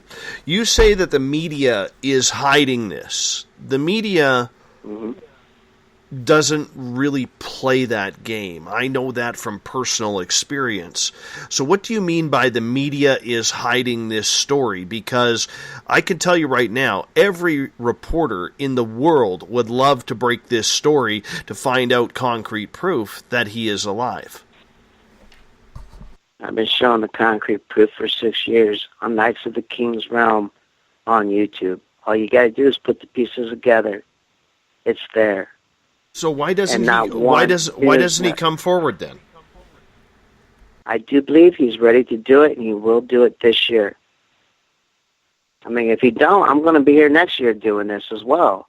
But I have been told, and I have no doubt, that the truth is coming out in 2018. Now, why does the media do this? To hide it? Well, one thing, do you know our last president, Barack Obama, was mentored by Bill Ayers, one of the leaders of the Letterman Underground? And it was that man, when Elvis became a federal agent, his first assignment was the Letterman Underground, and Elvis tried to put Bill Ayers away for all those years. But he actually did it, and they let him go twice. And because of the connections that Bill Ayers had with Barack Obama, as long as Barack Obama was in office, they did everything they could to prevent the truth from coming out. And yes, even our president today tells you all, fake news. 9/11, they lied to us there. The news media is corrupt. They lie to us and lie to us and lie to us. This creates an age of deception where everybody out there believes these lies, that it's not really their fault. They were told this. They believed it because the people that we trust lied to us. But what this has done in our world, it has created an age of deception. The Bible tells us that Jesus is the truth. The only power that the devil has over mankind is the power of a lie. Now, when the world believes these lies, the devil and his fallen angels are stronger. True that. And you can see this in everyday life. You Yeah. see these school shootings all the time. You take God out of our schools, what do you expect? Well, I think there's What, a lot. American- I think there's a lot of difference, and I don't really want to get into this because we only got about 4 minutes, Right. and we could open up a whole Pandora's box here. But I'm going to disagree with you that there is a difference between an Elvis connection and school shootings. And No, I'm just telling you, a spiritual connection that is in our world today. Oh, I That's see what I'm telling you. Okay, so in the last few minutes that we have with you here, why you? Why do you think you were chosen to bring this message forward and to have Elvis talk to you at your restaurant that you work for the last 11 years? Well, I do believe this is the work that God chose for me in my life. Why did Elvis come to see me? I had already been doing everything I can in the social media for a year and a half before he showed up at my work. I'm pretty sure he came in as a way to say thank you. Gave me my own sighting so I could tell people I got to see him. Why me? I believe God chose this work for me for the purpose to wake people up. When Elvis Presley comes out of hiding, when that day comes, everybody's it's going to throw everybody for a loop, and they're going to rethink stuff. And this, I believe, is going to be the end of people believing these lies. The beginning to end this age of deception that the world's elite has created in our world today. There was no connection, like you said, no connection between Elvis and the school shootings, but there is a spiritual problem in America today. Jonathan Cahn has showed the world in his work, The Harbinger, and The Harbinger Decoded, what America is facing. People need to put God back in the way of the American life. I get because that. If we don't do that, it's going to be over, and the day's going to come, and it's going to be too late. But we can have an awesome future if we just put our faith back in God. Okay, we got 1 minute left. We got we got about 90 seconds left here with you. I need you to get your YouTube video channel out there so that way we can let our audience go in and check out your videos and see your information, because it is important that they get an opportunity to see the work that you've been doing online. Okay. The YouTube channel is called Knights, like medieval knights of the King's Realm. Knights of the King's Realm. And you will see song after song that Elvis has been putting out, not just since 2012, but going all the way back to 1978. The man never really went away. He has been releasing music one way or the other the whole time. You'll see evidence, proof. You will also see lots of other truths that I have shown in my work. In 2012, I documented everything I could about Elvis Presley. I was showing everything I could. That was my documentary that took me a whole year to make. He didn't come back in 2012. I wanted to do more. At that point, you basically could say I started doing what I was doing, not about Elvis, but I started doing it with Elvis. But the YouTube channel is called Knights of the King's Realm. And please check these videos out and share them with everybody you can. I could sit here and talk all night, and you won't necessarily have any reason at all to believe me until you look for yourself. Don't Wonderful. be one of these people that sit there and say, I don't have to look. I know what I remember. I know what I know. Be one of these people who take the time and look. Thank and you. You won't be sorry. Richard, All right, thank you, Dave. I do have to let you go here because I got to go to break, but thank you for being on Spaced Out Radio tonight. Really appreciate you filling us in on Elvis still potentially being alive. Thank you. Thank you for having me, Dave. We got The Preacher coming up in hour number 3. We continue to talk a little bit of conspiracies coming up next on SOR.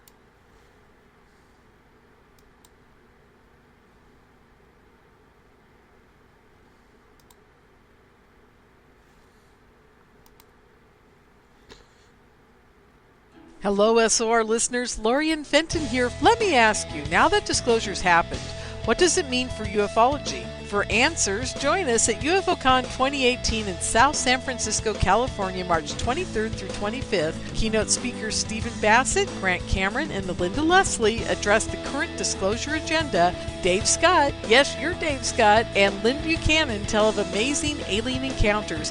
Get your tickets at caufocon.com. That's caufocon.com.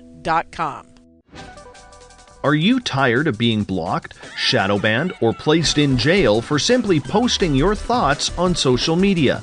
Social Media Freedom can take care of that for you. Social Media Freedom is the newest and one of the best free new apps that allows you the freedom to post what you want, when you want. It takes seconds to download from your app store. Come join the tribe at Social Media Freedom. It's time to set yourself free. The first annual Caribou Paracon is happening September 28th to 30th in the 108 Mile Ranch, British Columbia. Brought to you by the Canadian Society of Questers and Spaced Out Radio.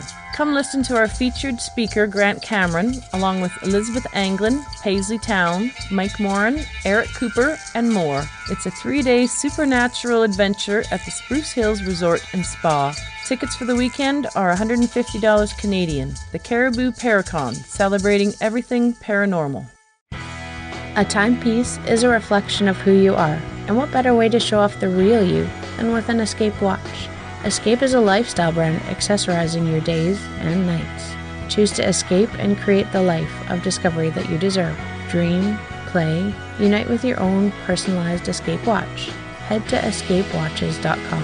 There is no time like the present to enjoy your escape. Use promo code SMF2017 for your 20% discount today. Looking for a place to advertise at a very reasonable cost? Look no further than Spaced Out Radio.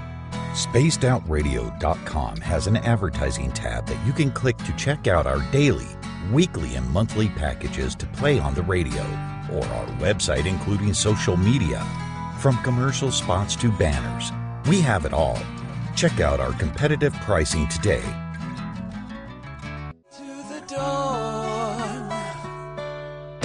We are lighting the void on Saturday nights on Spaced Out Radio. Hey, this is Joe Roop, and I'm hanging out in SOR headquarters every Saturday night, bringing you the latest news when it comes to the weird and strange. Bigfoot, occult, UFOs, ghosts, and everything in between, I got you covered. You can tune in to spacedoutradio.com starting at 9 p.m. Pacific, midnight Eastern Time. Come travel into the void with us on Spaced Out Saturdays.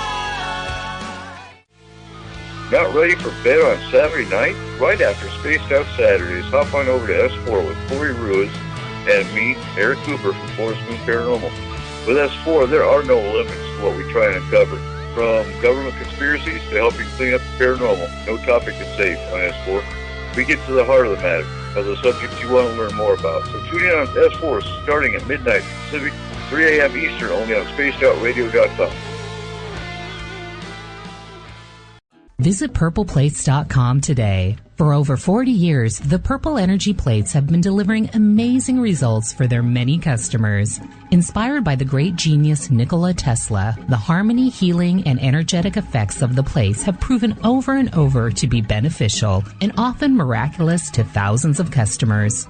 Check their site for daily specials and choose from their many energy products. You won't be sorry. Visit them today at purpleplates.com. Hi there, I'm Butch Witkowski, lead investigator with U4COP. On the final Monday of every month, you can listen to me and host Dave Scott on Spaced Out Radio's Strange Days. We're going to get to the heart of the matter when it comes to what's happening out there. People are seeing and experiencing things from ET contact to Bigfoot, and I want to hear about it. Your experiences are what we investigators need to help solve these unknown mysteries. So tune in at spacedoutradio.com to the final Monday of every month from Butch Witkowski's Strange Days. This is Eric Markham, news editor for the Spaced Out Radio's The Encounter Online. We have put together a great team of writers and journalists from all over the world to bring you top-quality paranormal stories, from alien encounters to the latest conspiracies. You won't find any of that fake news here. True stories and top-notch reporting as we look to bring these experiences to the mainstream. The Encounter Online, only at spacedoutradio.com. Do you want to know the truth? Do UFOs exist? Are aliens real? Are the governments hiding the biggest secret in history? We're UFO seekers, and we're on a hunt for the truth. Subscribe to our YouTube channel and follow along with us as we journey across the United States, visiting UFO hotspots and alien hotspots, trying to document the UFO phenomenon. Catch us on Spaced Out Radio every third Monday of the month as we discuss Area 51, UFOs, and more. And also, don't forget to subscribe to us on YouTube. You hear footsteps in the empty room above you. A rocking chair begins rocking by itself. Don't be afraid of the things that go bump in the night. Reach for Spirit Storybox, the iPhone app the Huffington Post UK called the only ghost hunting app you will ever need. Spirit Storybox. The spirits are telling their stories. It's Cosmic Sundays with me, Elizabeth Anglin, in Cosmic Passport. Let me take you down a 3-hour spiritual journey where we will get into everything from ET contact to Psychic Sundays. It's a journey of listening and learning together with some of the best professionals in their fields. You can tune in to Cosmic Passport at spacedoutradio.com every Sunday, starting at 9 p.m. Pacific, midnight Eastern.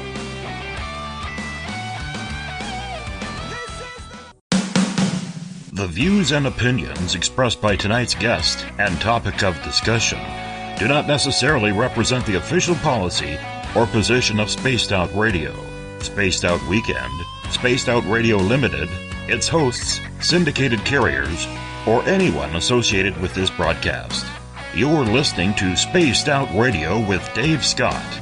Follow Dave on Twitter at Spaced Out Radio and hashtag Spaced Out Radio, and on Facebook, Spaced Out Radio Show. Now, back to the program. Welcome back to the third and final hour of Space Out Radio tonight. I am your host, Dave Scott. Great to have you with us. Tomorrow night on the program, get your notepads and pencils ready as we have Bill Hauser coming back. Bill is our live Ghost Box expert. We're going to have some fun with it tomorrow night, and I hope you join us starting at 9 p.m. Pacific, midnight Eastern Time at spacedoutradio.com. We want to welcome in everyone listening in on WQEE 99 Rock the Key down in Noonan, Georgia, home of The Walking Dead. We are live as well on the United Public Radio Network, 107.7 FM in New Orleans, and over 160 countries around the world. We are also live on the Fringe FM, and if you're listening in on Revolution Radio, remember the Double R Machine is a donation station financed by you, the valued listener. Head on over to revolution.radio and donate today. Bill Cardwell has set the password for tonight in the SOR Space Travelers Club, Baccalaureate. Baccalaureate is your password. Make sure you use it wisely, Space Travelers, as Bill sets the password each and every night right here on the mighty SOR. Now, if you want to follow us on social media, you can do so on Twitter at Spaced Out Radio. Use the hashtag Spaced Out Radio to connect live with us during the show.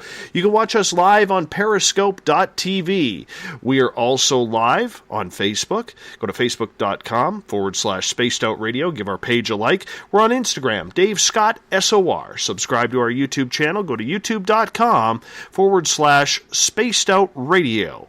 And we are on iHeartRadio in the United States, TalkStream Live, tune us in on TuneIn, download and subscribe to our shows on iTunes. Our website is spacedoutradio.com, where we have a plethora of features for you, including joining the SOR Space Travelers Club for $5 a month, rock out to some Bumblefoot, shop at our Spaced Out Radio store, read up on the Encounter online, or you can also watch great videos from UFO Seekers, Contact TV, and so much more.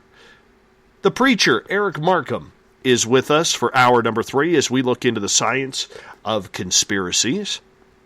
Talk about a lot of these conspiracies that are going on in the music industry. There is so many of them. You know, never mind just Elvis that we talked with Richard Carson the last couple of hours. Let's bring the preacher in here. Preacher, how you doing? Doing all right. How are you doing tonight? I am good, my friend. But first of all, our audience hasn't heard you on the air for the last couple of weeks. You had a little bit of a health problem. You had to have some minor surgery, minor/major surgery yesterday on a day surgery. And I was wondering if you could fill the audience in. What's been up with you? Oh, I had some blockages in my heart, and I didn't know how bad they were, but, you know, I'm in the field, so I knew something was wrong. Had some diagnostic testing done, which led to some more procedures, and they discovered that the same artery that Kevin Smith has blocked. Mine was 100% blocked, but somehow my body, and apparently it's not that uncommon, my body had, plumbed around it. It was blocked, but my body compensated. But I had another artery, coronary artery, that was 70% blocked, and they put a stent in, and I have to say, I can feel a difference. I actually feel a little bit peppier than I did before. I can walk to the top of the stairs without having to stop and catch my breath, which is something, but yeah, and my lungs don't fill up with fluid when I lay down to sleep. So, hey, it's all good now. I'm very glad, my friend, that you're doing better, and I think we were all concerned for you, praying for you, buddy. Well, maybe that's why my heart ran its own bypass. I have a lot of people that, are concerned more than I would have thought, and I'm always willing to give the esoteric or the unusual a hearing. Not everybody is as lucky when it comes to having a 100% blocked coronary artery to have it reroute itself and to have, something else. My body actually ran its own bypass. So I'm going to give that out to all of my SOR family that were concerned about me over the last few months. So, hey, I'm here, and that's good. Well, we're glad you're doing better, my friend. I know you and I had talked privately about it, but we were all pretty concerned, and because we got a lot planned, especially building around this show, as you know, and you're an important part of what we do here, and we got to make sure that your ticker's doing just fine, because it would really suck to be able to expand this without you. It would really suck for it to expand. Yeah, I agree. No, I just, thank you very much to all the SOR family that prayed for me, sent healing thoughts, and had me in their prayer list. Thank you very much, and I think I owe a lot of my recovery to you people. So thank you. I'll be forever in your debt. Well, just keep up the good work, buddy, because, like I said, we need you around, and, it wouldn't be the same without the preacher in these parts, It just wouldn't. I'm glad to hear that. I'm glad.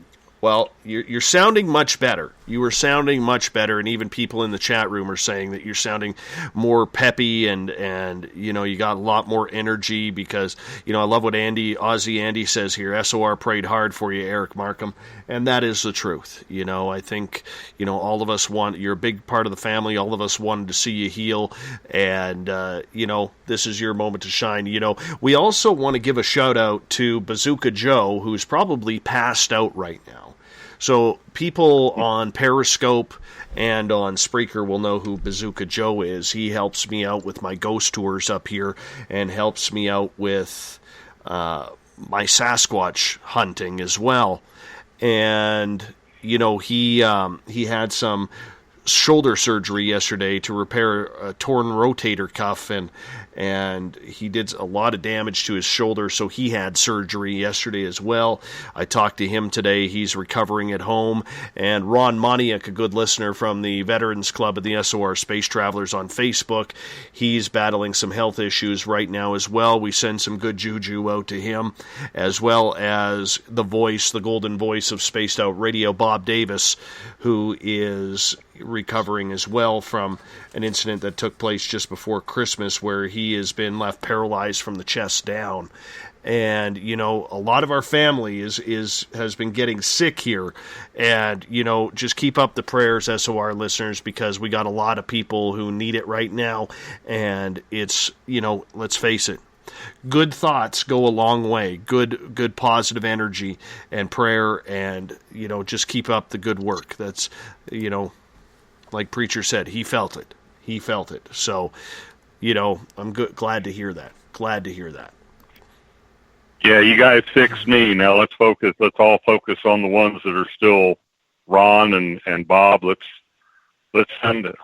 I'm good now, so let's all focus on those guys and get them where I'm at. We can do it. I agree. Now, my friend, you're a big fan of music. You have a collection of about 20 guitars. You do a lot of playing. You've been following music. It's been an important and integral part of your life. And when it comes to music, there are so many conspiracies around music. And as we heard Richard Carson the first couple of hours during the show talking why he believes that Elvis is still alive, I found what he was saying very compelling, but I still think the king is dead. It wasn't enough to convince me that the king is alive. And that isn't shooting down Richard, because I think he has done some pretty good research. But my heart of hearts, man, I don't see, everybody always wants to jump on the media, that the media is hiding this and they're hiding that. I don't see that happening. I really don't. In certain situations, I don't see that happening. What do you think, Preach? I think when you have a character like Elvis Presley, I knew who he was and I liked him to a point, but I wasn't the rabid fan. But there were a lot of people who, Elvis hung the moon, the sun, and the stars. He was almost a religious icon to them. He dies, and, the coffin's heavy. There's all these things that came out around that time. that the coffin was too heavy because that was actually a fake Elvis in there. And people will grasp at anything when their religious icon dies, or somebody who's not the way. I don't want people to think. I'm not trying that. Let me rephrase that. When somebody they hold in such high esteem is taken from them, especially like Elvis was, dead at 47 on a toilet. It's natural to want that not to be the truth of this man's life. And I think it's, almost the duty of the fans that are that into the guy to do something about the narrative. And I think that's where these conspiracies come in. I can understand where it is coming from, because people do have troubles letting go. I mean, I think we can prove that. People have troubles letting go, especially from those that they idolize. Elvis was such a polarizing character in a positive way that I can see where people are wanting to believe that he may still be alive. I mean, why wouldn't they? I mean, that's what they want. That's what they feel they deserve. And I could see where this is a very, very popular conspiracy theory. Do you think it's the fact that they just don't want to let it go? I think that has a lot to do with it. You don't want this fixture that, we're talking people that probably woke up listening to Elvis on their radio, and they're calling their clock radios to singing the national anthem, but not, people that were really into this person. Now he's gone, and there's this huge gap. Well, people will fill a gap. Nature abhors a vacuum, and so does the human psyche. And that's where these, like Doors fans, Jim Morrison is alive and well in South Africa somewhere, or, take your country of choice. Jimi Hendrix didn't really die, though it's not as, obviously it's not as well known a conspiracy as Jim Morrison, that he wanted to get away, which personally, Hendrix had too much in the works that required his continued existence. So right off the bat, I'll say, Hendrix is dead. Okay. But, with Elvis, you got to look at him. Not to put a religious cast on it, but people make pilgrimages to Graceland. And it's hard not to look at Elvis and not notice or not make the comparison between Elvis and a religious icon. And one of the things religious icons all have in common is they're not really dead. They're going to come again. King Arthur, Jesus, Muhammad, and Elvis. Let's look at it. Not to blaspheme, but to look at the behavior around this particular pop icon. And the fans, I know fans, rabid Elvis fans, and it does, to me, as an outsider looking in, it does look like religious devotion.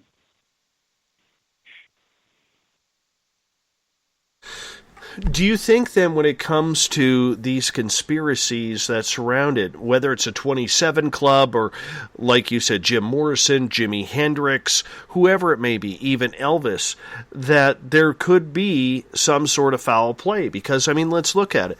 Elvis wanted to be a member of the DEA. He was very connected, probably didn't like the way the music industry was going and how corrupt it was. Maybe he saw himself losing a lot of money that he felt was his through crooked agents and so on and so forth. Do you think that it may be something that, he just said enough was enough and I'm done? That's a viable theory.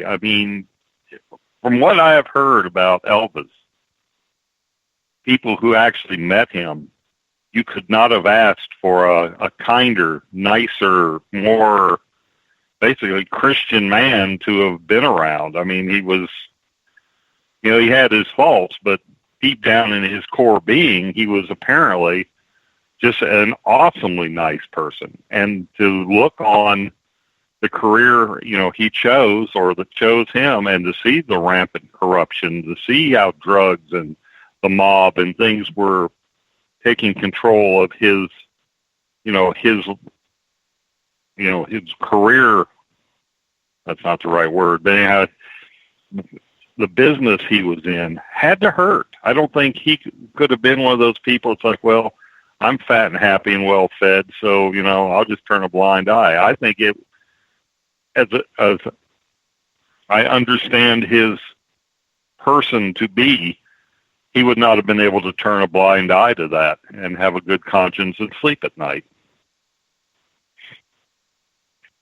Yeah, I mean, it could very well be. I mean, we have seen stars pull the plug, you know, at the height of their career, whether it's sports athletes, whether it's movie stars, whether it's musicians, where they get tired of the game, they get tired of the spotlight.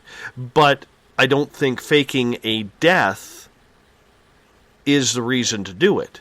I mean, they could go into hiding, but there's circumstances for everybody. There are people who believe Tupac Shakur faked his own death just so he could get out of his contract with Suge Knight. And I've heard that. We've heard Ian Holt talk about that on his show because he knows the players involved.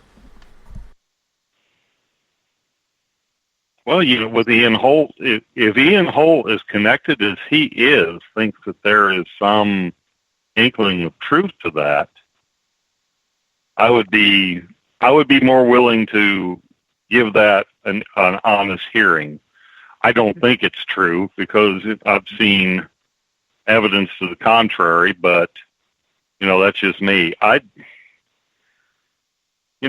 One of the things people think the witness protection program or, you know, starting a new identity and all that, in this day and age, it's almost impossible to get that and have it be permanent. It's too easy to find somebody online if you've got the skills to do it. But I'm not so sure back in 1977 you would have had to fake your death like, you know, they say Elvis did to get away from the hitmen and everything.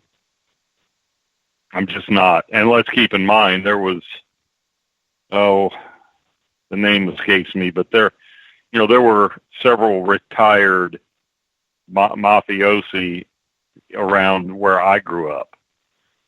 And people knew it was an open fact that this person lived here. This person knew. I mean, the FBI went to his doorstep and started questioning him when Jimmy Hoffa disappeared. That's how connected this guy was. So it wasn't impossible to have security that, you know, to help you make it to a ripe old age. And that surely would have been available to Elvis. There were fans that would have probably given a 24-hour vigil around his place for security. So I don't think he would have had to fake his death to get away from that. If he faked his death for all these years, it was to get out of the limelight and to just, you know, have his own existence or have his own life.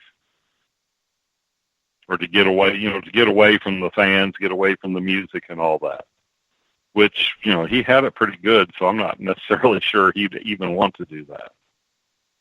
Well, I mean, it does come into play, you know, if he did want, let's say hypothetically, that he did want to disappear, was done with the spotlight, already made his money, knew his family would be taken care of for generations, which, I mean, let's face it, the value of Graceland and all of Elvis's music is well over $1 billion. It's become a major corporation player, even to this day, and it ranks right up there with the Beatles, even though the Beatles are probably a little bit higher, you know, due to more international recognition.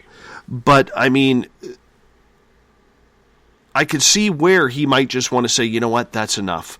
I've partied too hard. I've and I'm playing devil's advocate here, I do believe he is not with us, okay? And I don't believe he's been with us since 1977. That's just my personal opinion. However, I guess I look at it and say, you know what, I could see, when you're burning the candle at both ends, eventually you get to the middle where you just say, enough is enough. Right?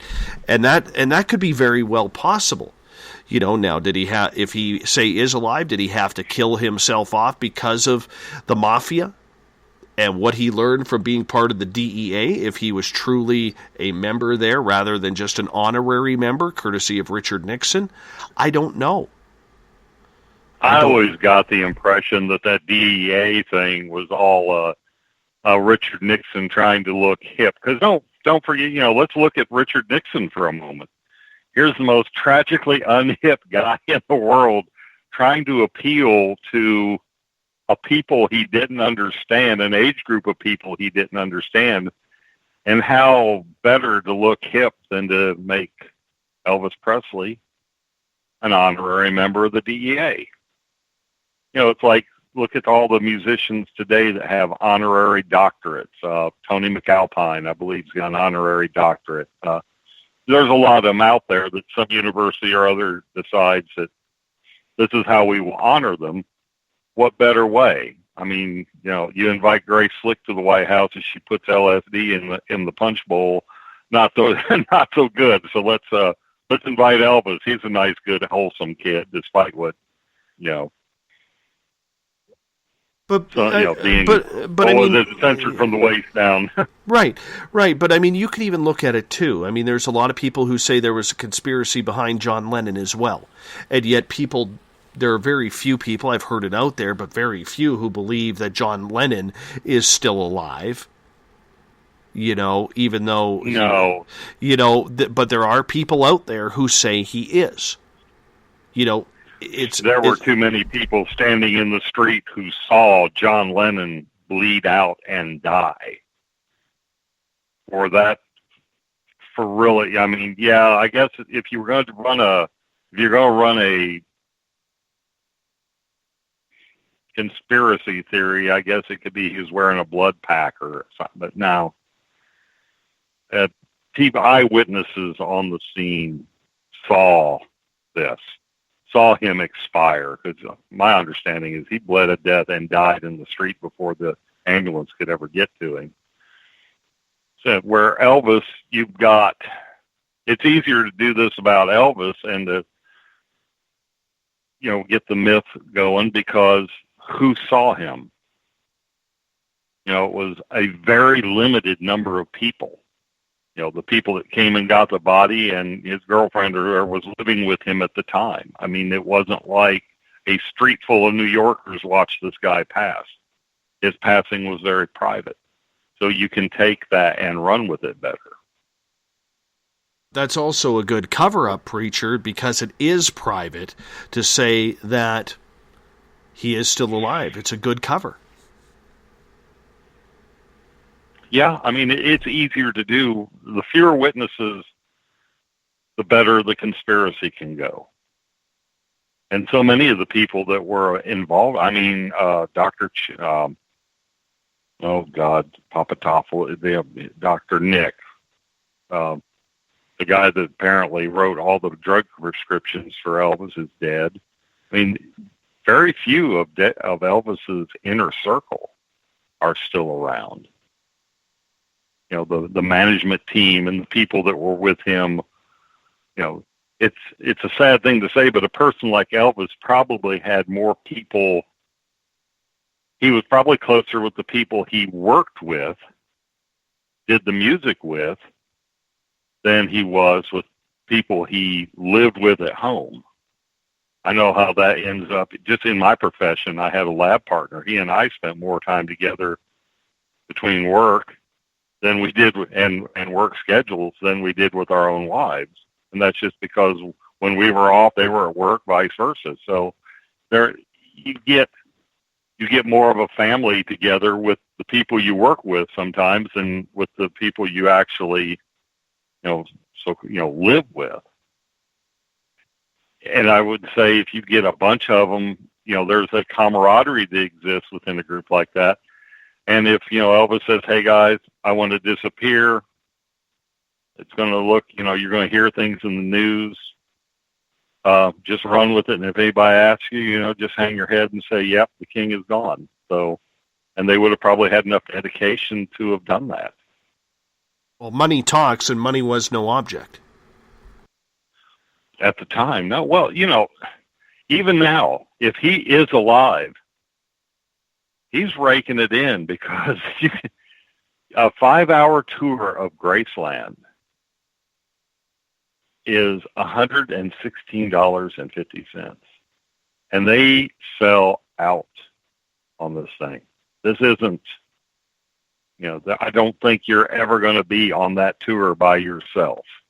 It's not one of those places where there's a slow season or, people that, I think that's pretty steady flow going through Graceland. So you look at 7 days, how many days a week it runs, but I mean, $116 a head. So plus there was already a trust fund established to maintain the property. So if he's alive, he's living good.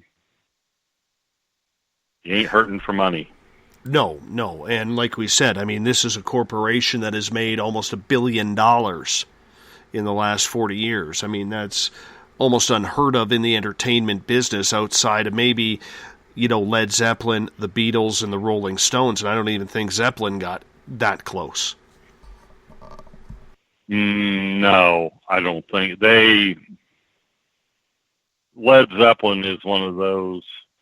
And yeah, I'm like the head of their fan. No, I'm a huge Zepp fan, but no, I don't think.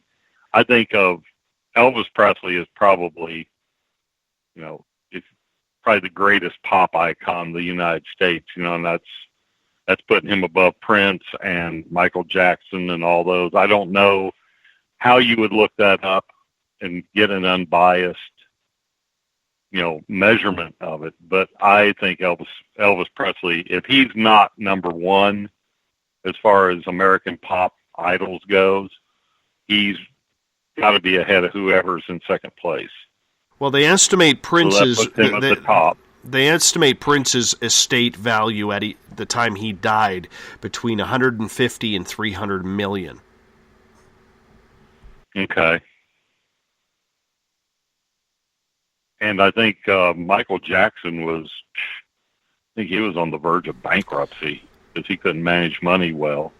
So yeah, Elvis it was always a joke that Elvis, a dark humor joke, granted, but it was always a thing. Elvis was making more money dead than he did alive. Because once he died, of course, it's like when an artist dies, all of a sudden people remembered how much they loved that artist.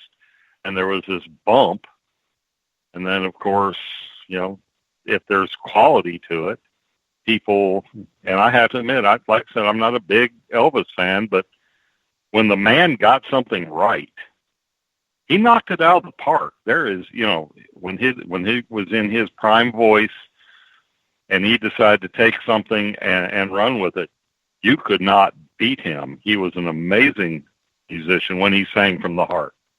So, there's substance there, and anywhere there's substance, people are going to pay for that substance. And I think Elvis Presley is a example of that. Kevin, in the probably chat, he is better off dead. Well, it's that bad joke. Like I said, that bad joke. Sometimes the best thing you can do for your career is die. That does sort of add some credence to the fact or to the conspiracy that Elvis went out of the merry-go-round. Well, I mean, there are the weird things that conspiracy theorists look for, okay? Like you look at his tombstone, saying on his middle name Aaron with 2 A's, but yet legally he was only a 1A to Aaron.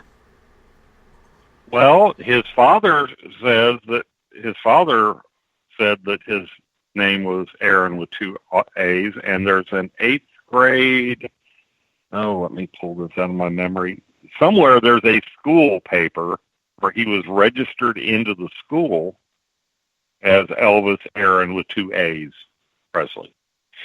So there's a paper trail that says his last name or his middle name had 2 A's. So I would not want to be the tombstone maker who got that wrong. So, just so you know, Paul McCartney's net worth is said to be around $800 million. Ringo Starr's around $300, and I'm trying to find the estate of John Lennon on here. I can't. Mick Jagger is worth $360 million. Rod Stewart, $220 million. David Bowie was $215 million. There's a lot of money out there in these, legendary rock stars. Mm. Yeah, I can't imagine. That's good coin to have sitting in the bank. Then you have somebody like, he just died last April.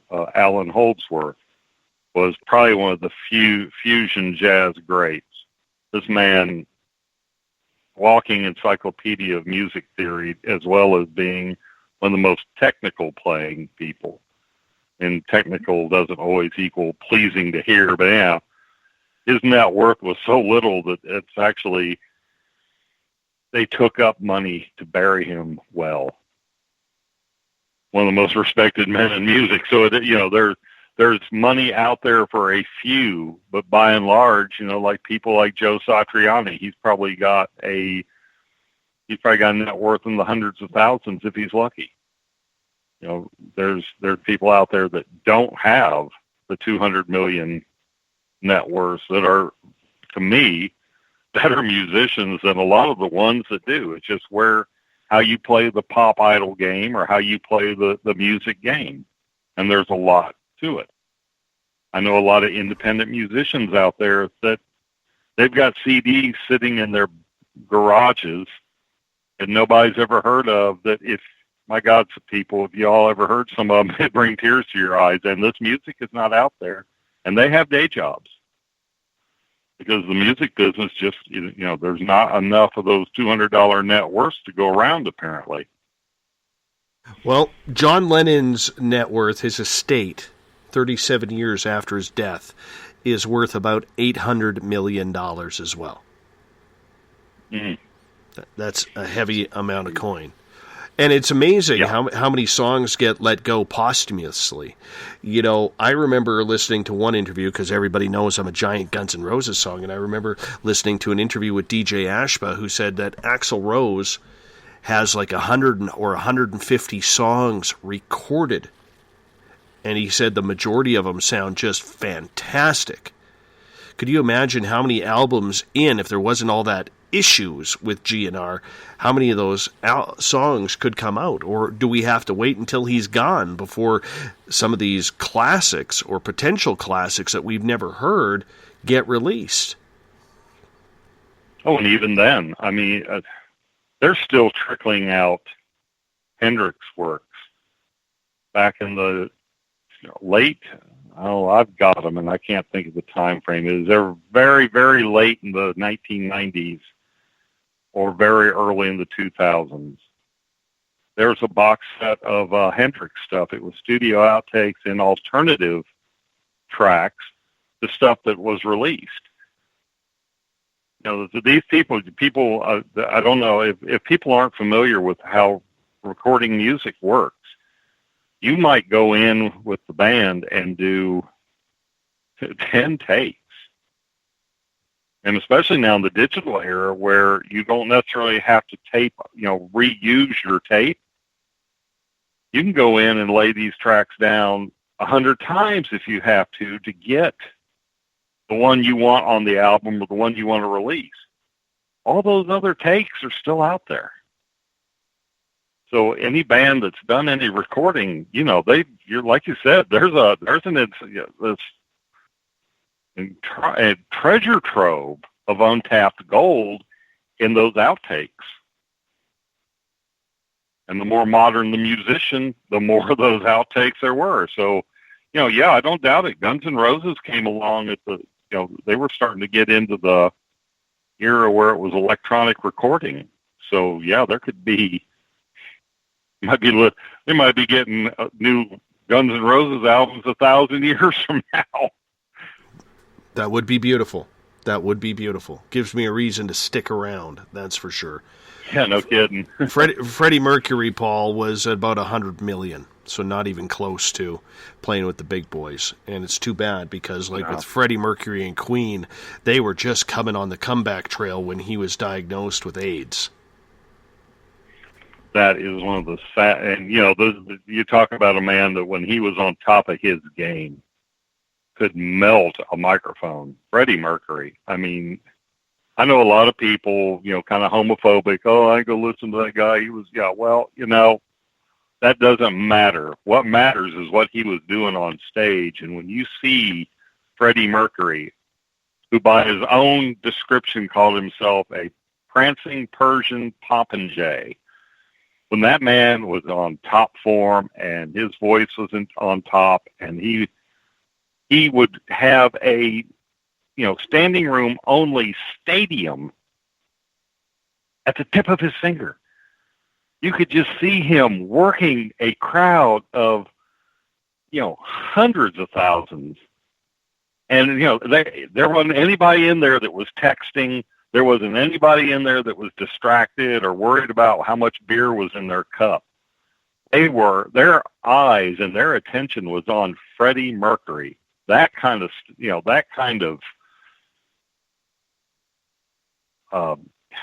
power. It was a presence. That's not out there. Yeah, he had a presence like no one else. I love watching old Queen concerts because, that guy he was amazing. His sexual orientation aside, who cares? You know what? As long as he wasn't doing it to you, it doesn't matter. You know what? I actually watched a Queen concert with Adam Lambert doing the front for Queen. I really think Queen should have retired. I mean, it was terrible.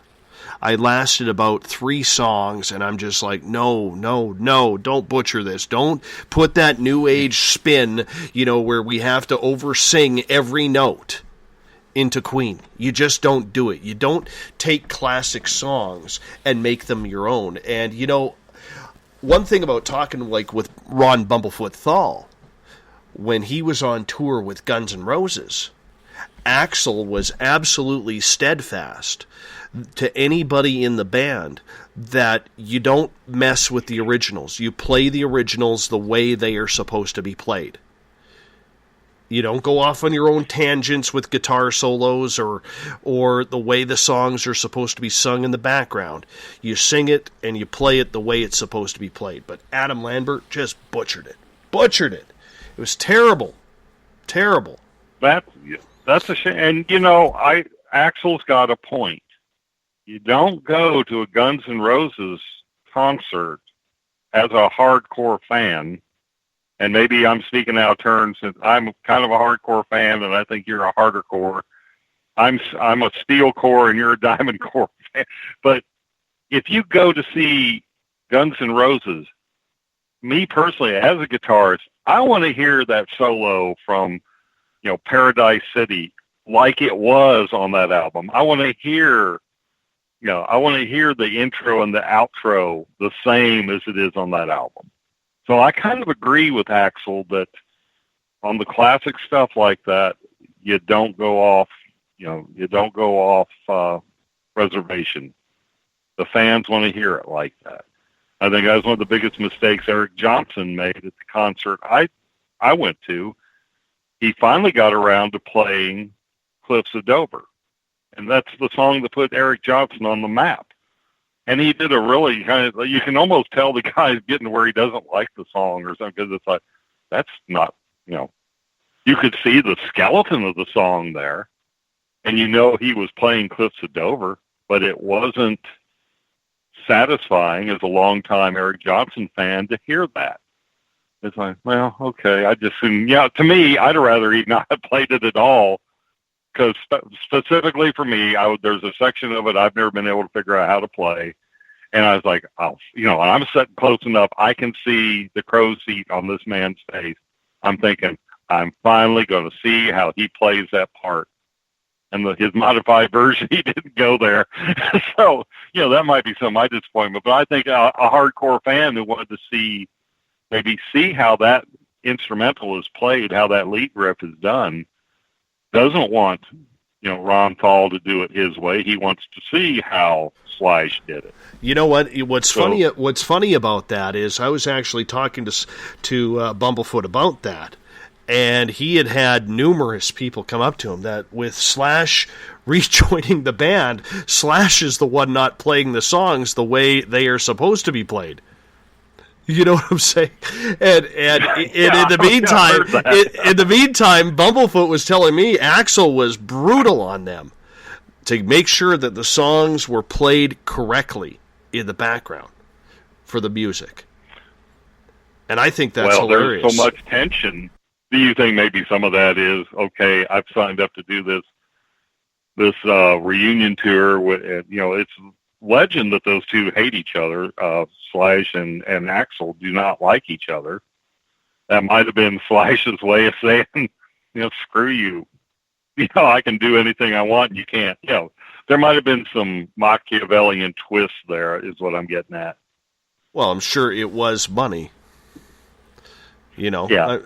I mean, let's face it. This is probably, and what they're saying about the GNR concert is that this is probably one of the last nearly $1 billion tours of the big stadium type tours, because there aren't a lot of bands these days that are filling stadiums. And I'm not talking hockey arenas. I'm talking football stadiums, 60, 70, 80, 90,000 people. There aren't a lot of bands doing that. And this could be, I was listening to satellite radio about it, and I forget who was talking about it. And he was this DJ was saying that this could probably be it for single band stadium like events.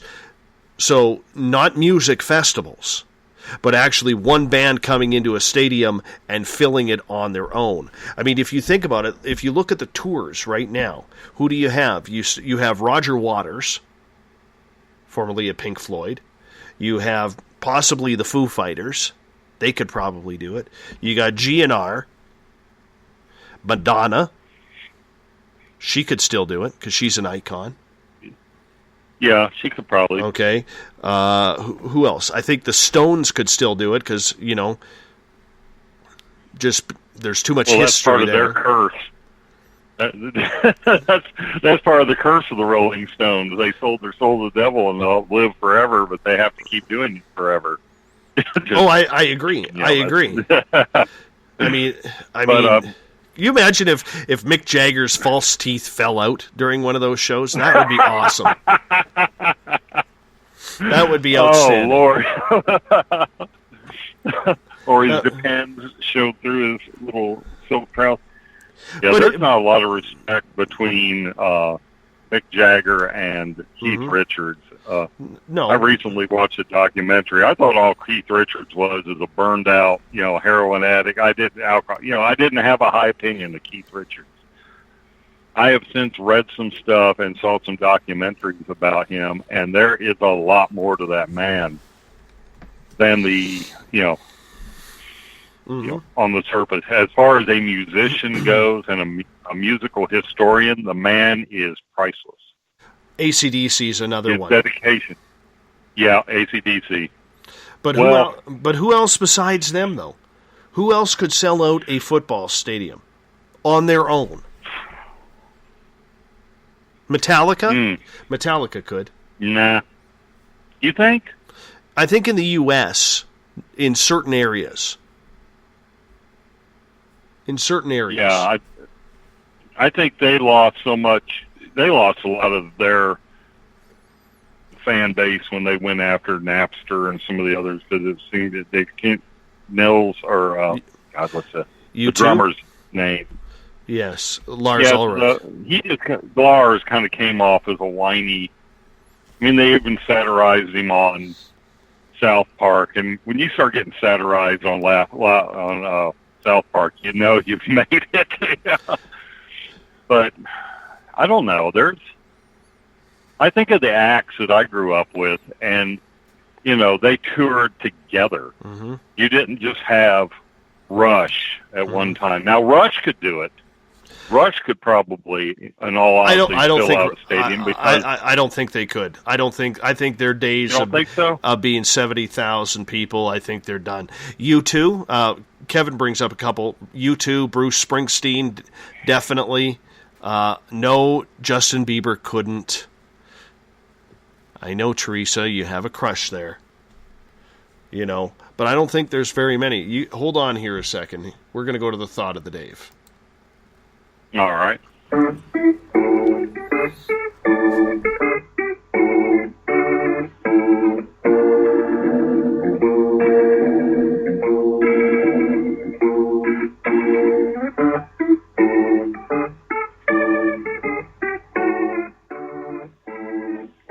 Thought of the Dave happens every night at this time, where during the day I ask a question on my Facebook and you guys come on in and answer away. Today's question in the Thought of the Dave: do you believe there is still any chance that Elvis is alive?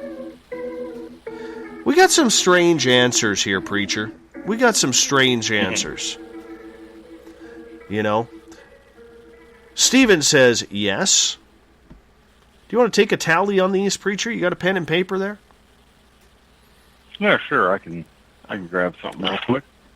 Oh, I got one right here. I can reach this. Let's go yay and nay. I got it. Okay, you got it here. All right, Steven says yes.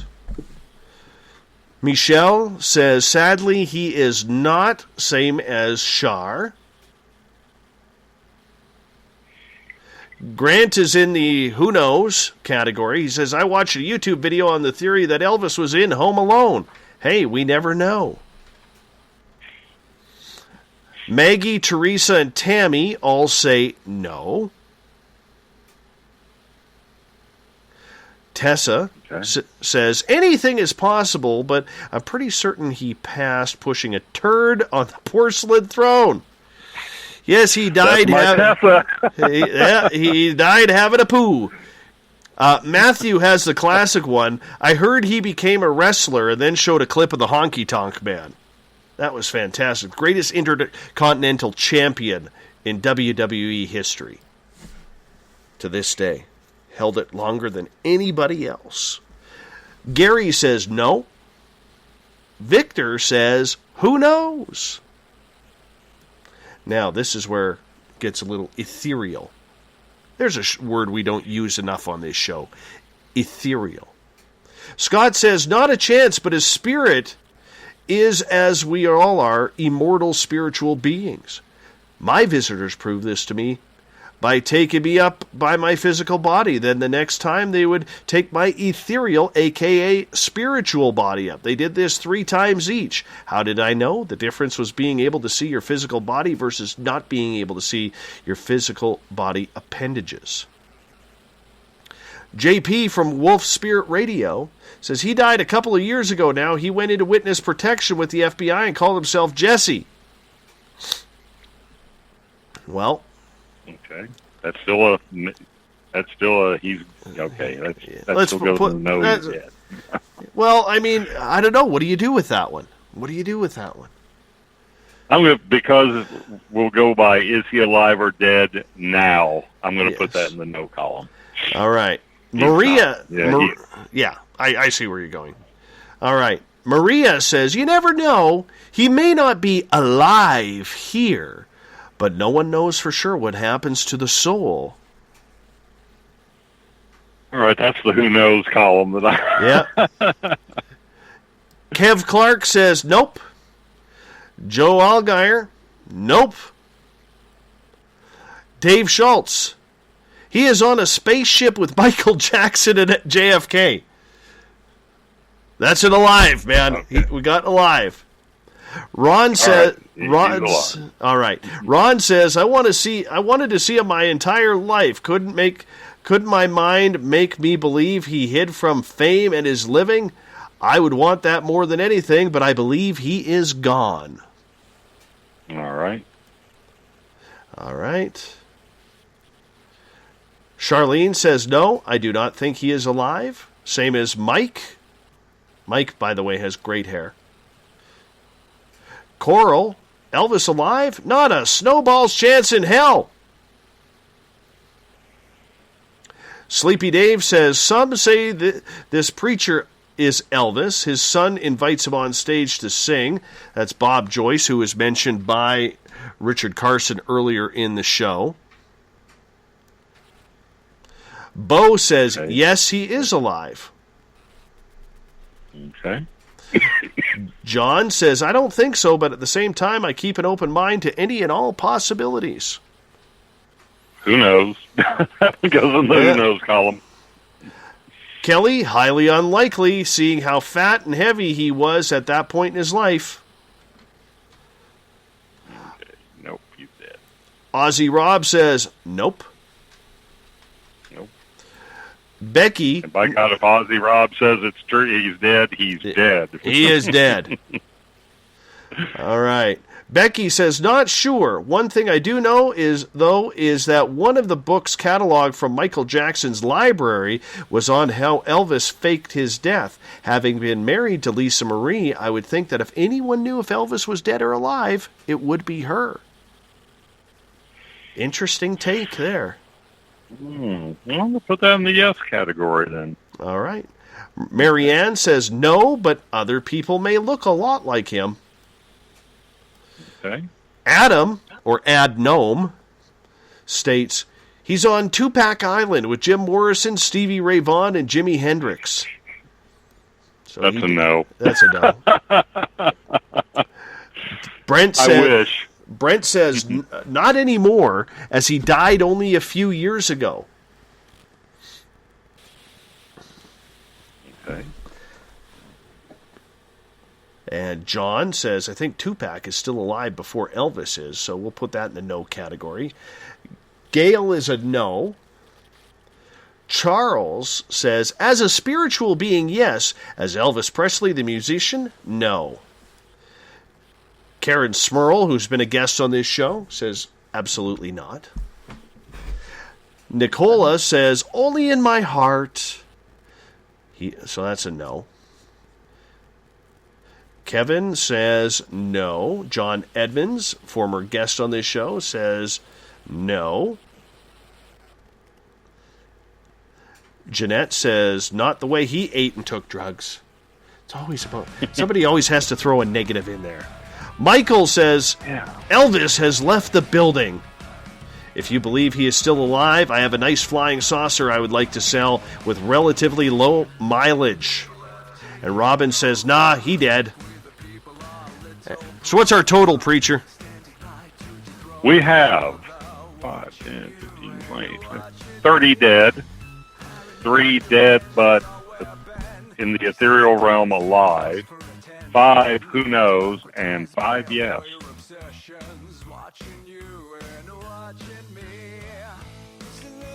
Wonderful.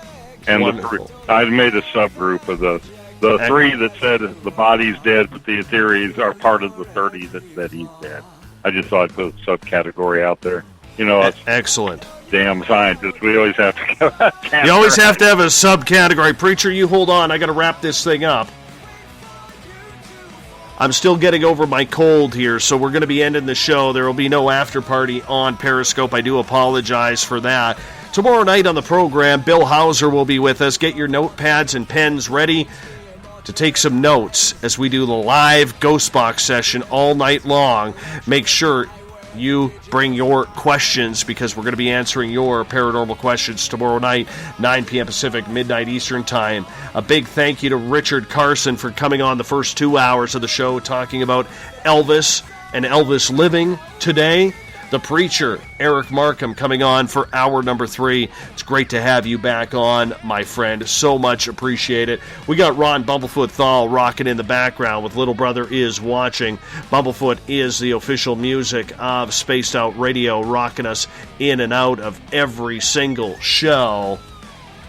I want to say a big thank you to everybody listening at work, at home, in your cars, wherever you may be. But a special thank you to everybody on Twitter at hashtag Spaced Out Radio, watching live on Periscope, on the Spreaker channel, You guys were fantastic tonight. And to the veterans, you guys were fantastic on Facebook as well. Thank you so much for sharing this show. We got bigger and better things coming down the pipe. You all are going to be a part of it because together, my friends, we own the night. I will talk to you 21 hours from now. Have a good one. Mr. Bumblefoot, we need a favor. We need you to take us home. Good night.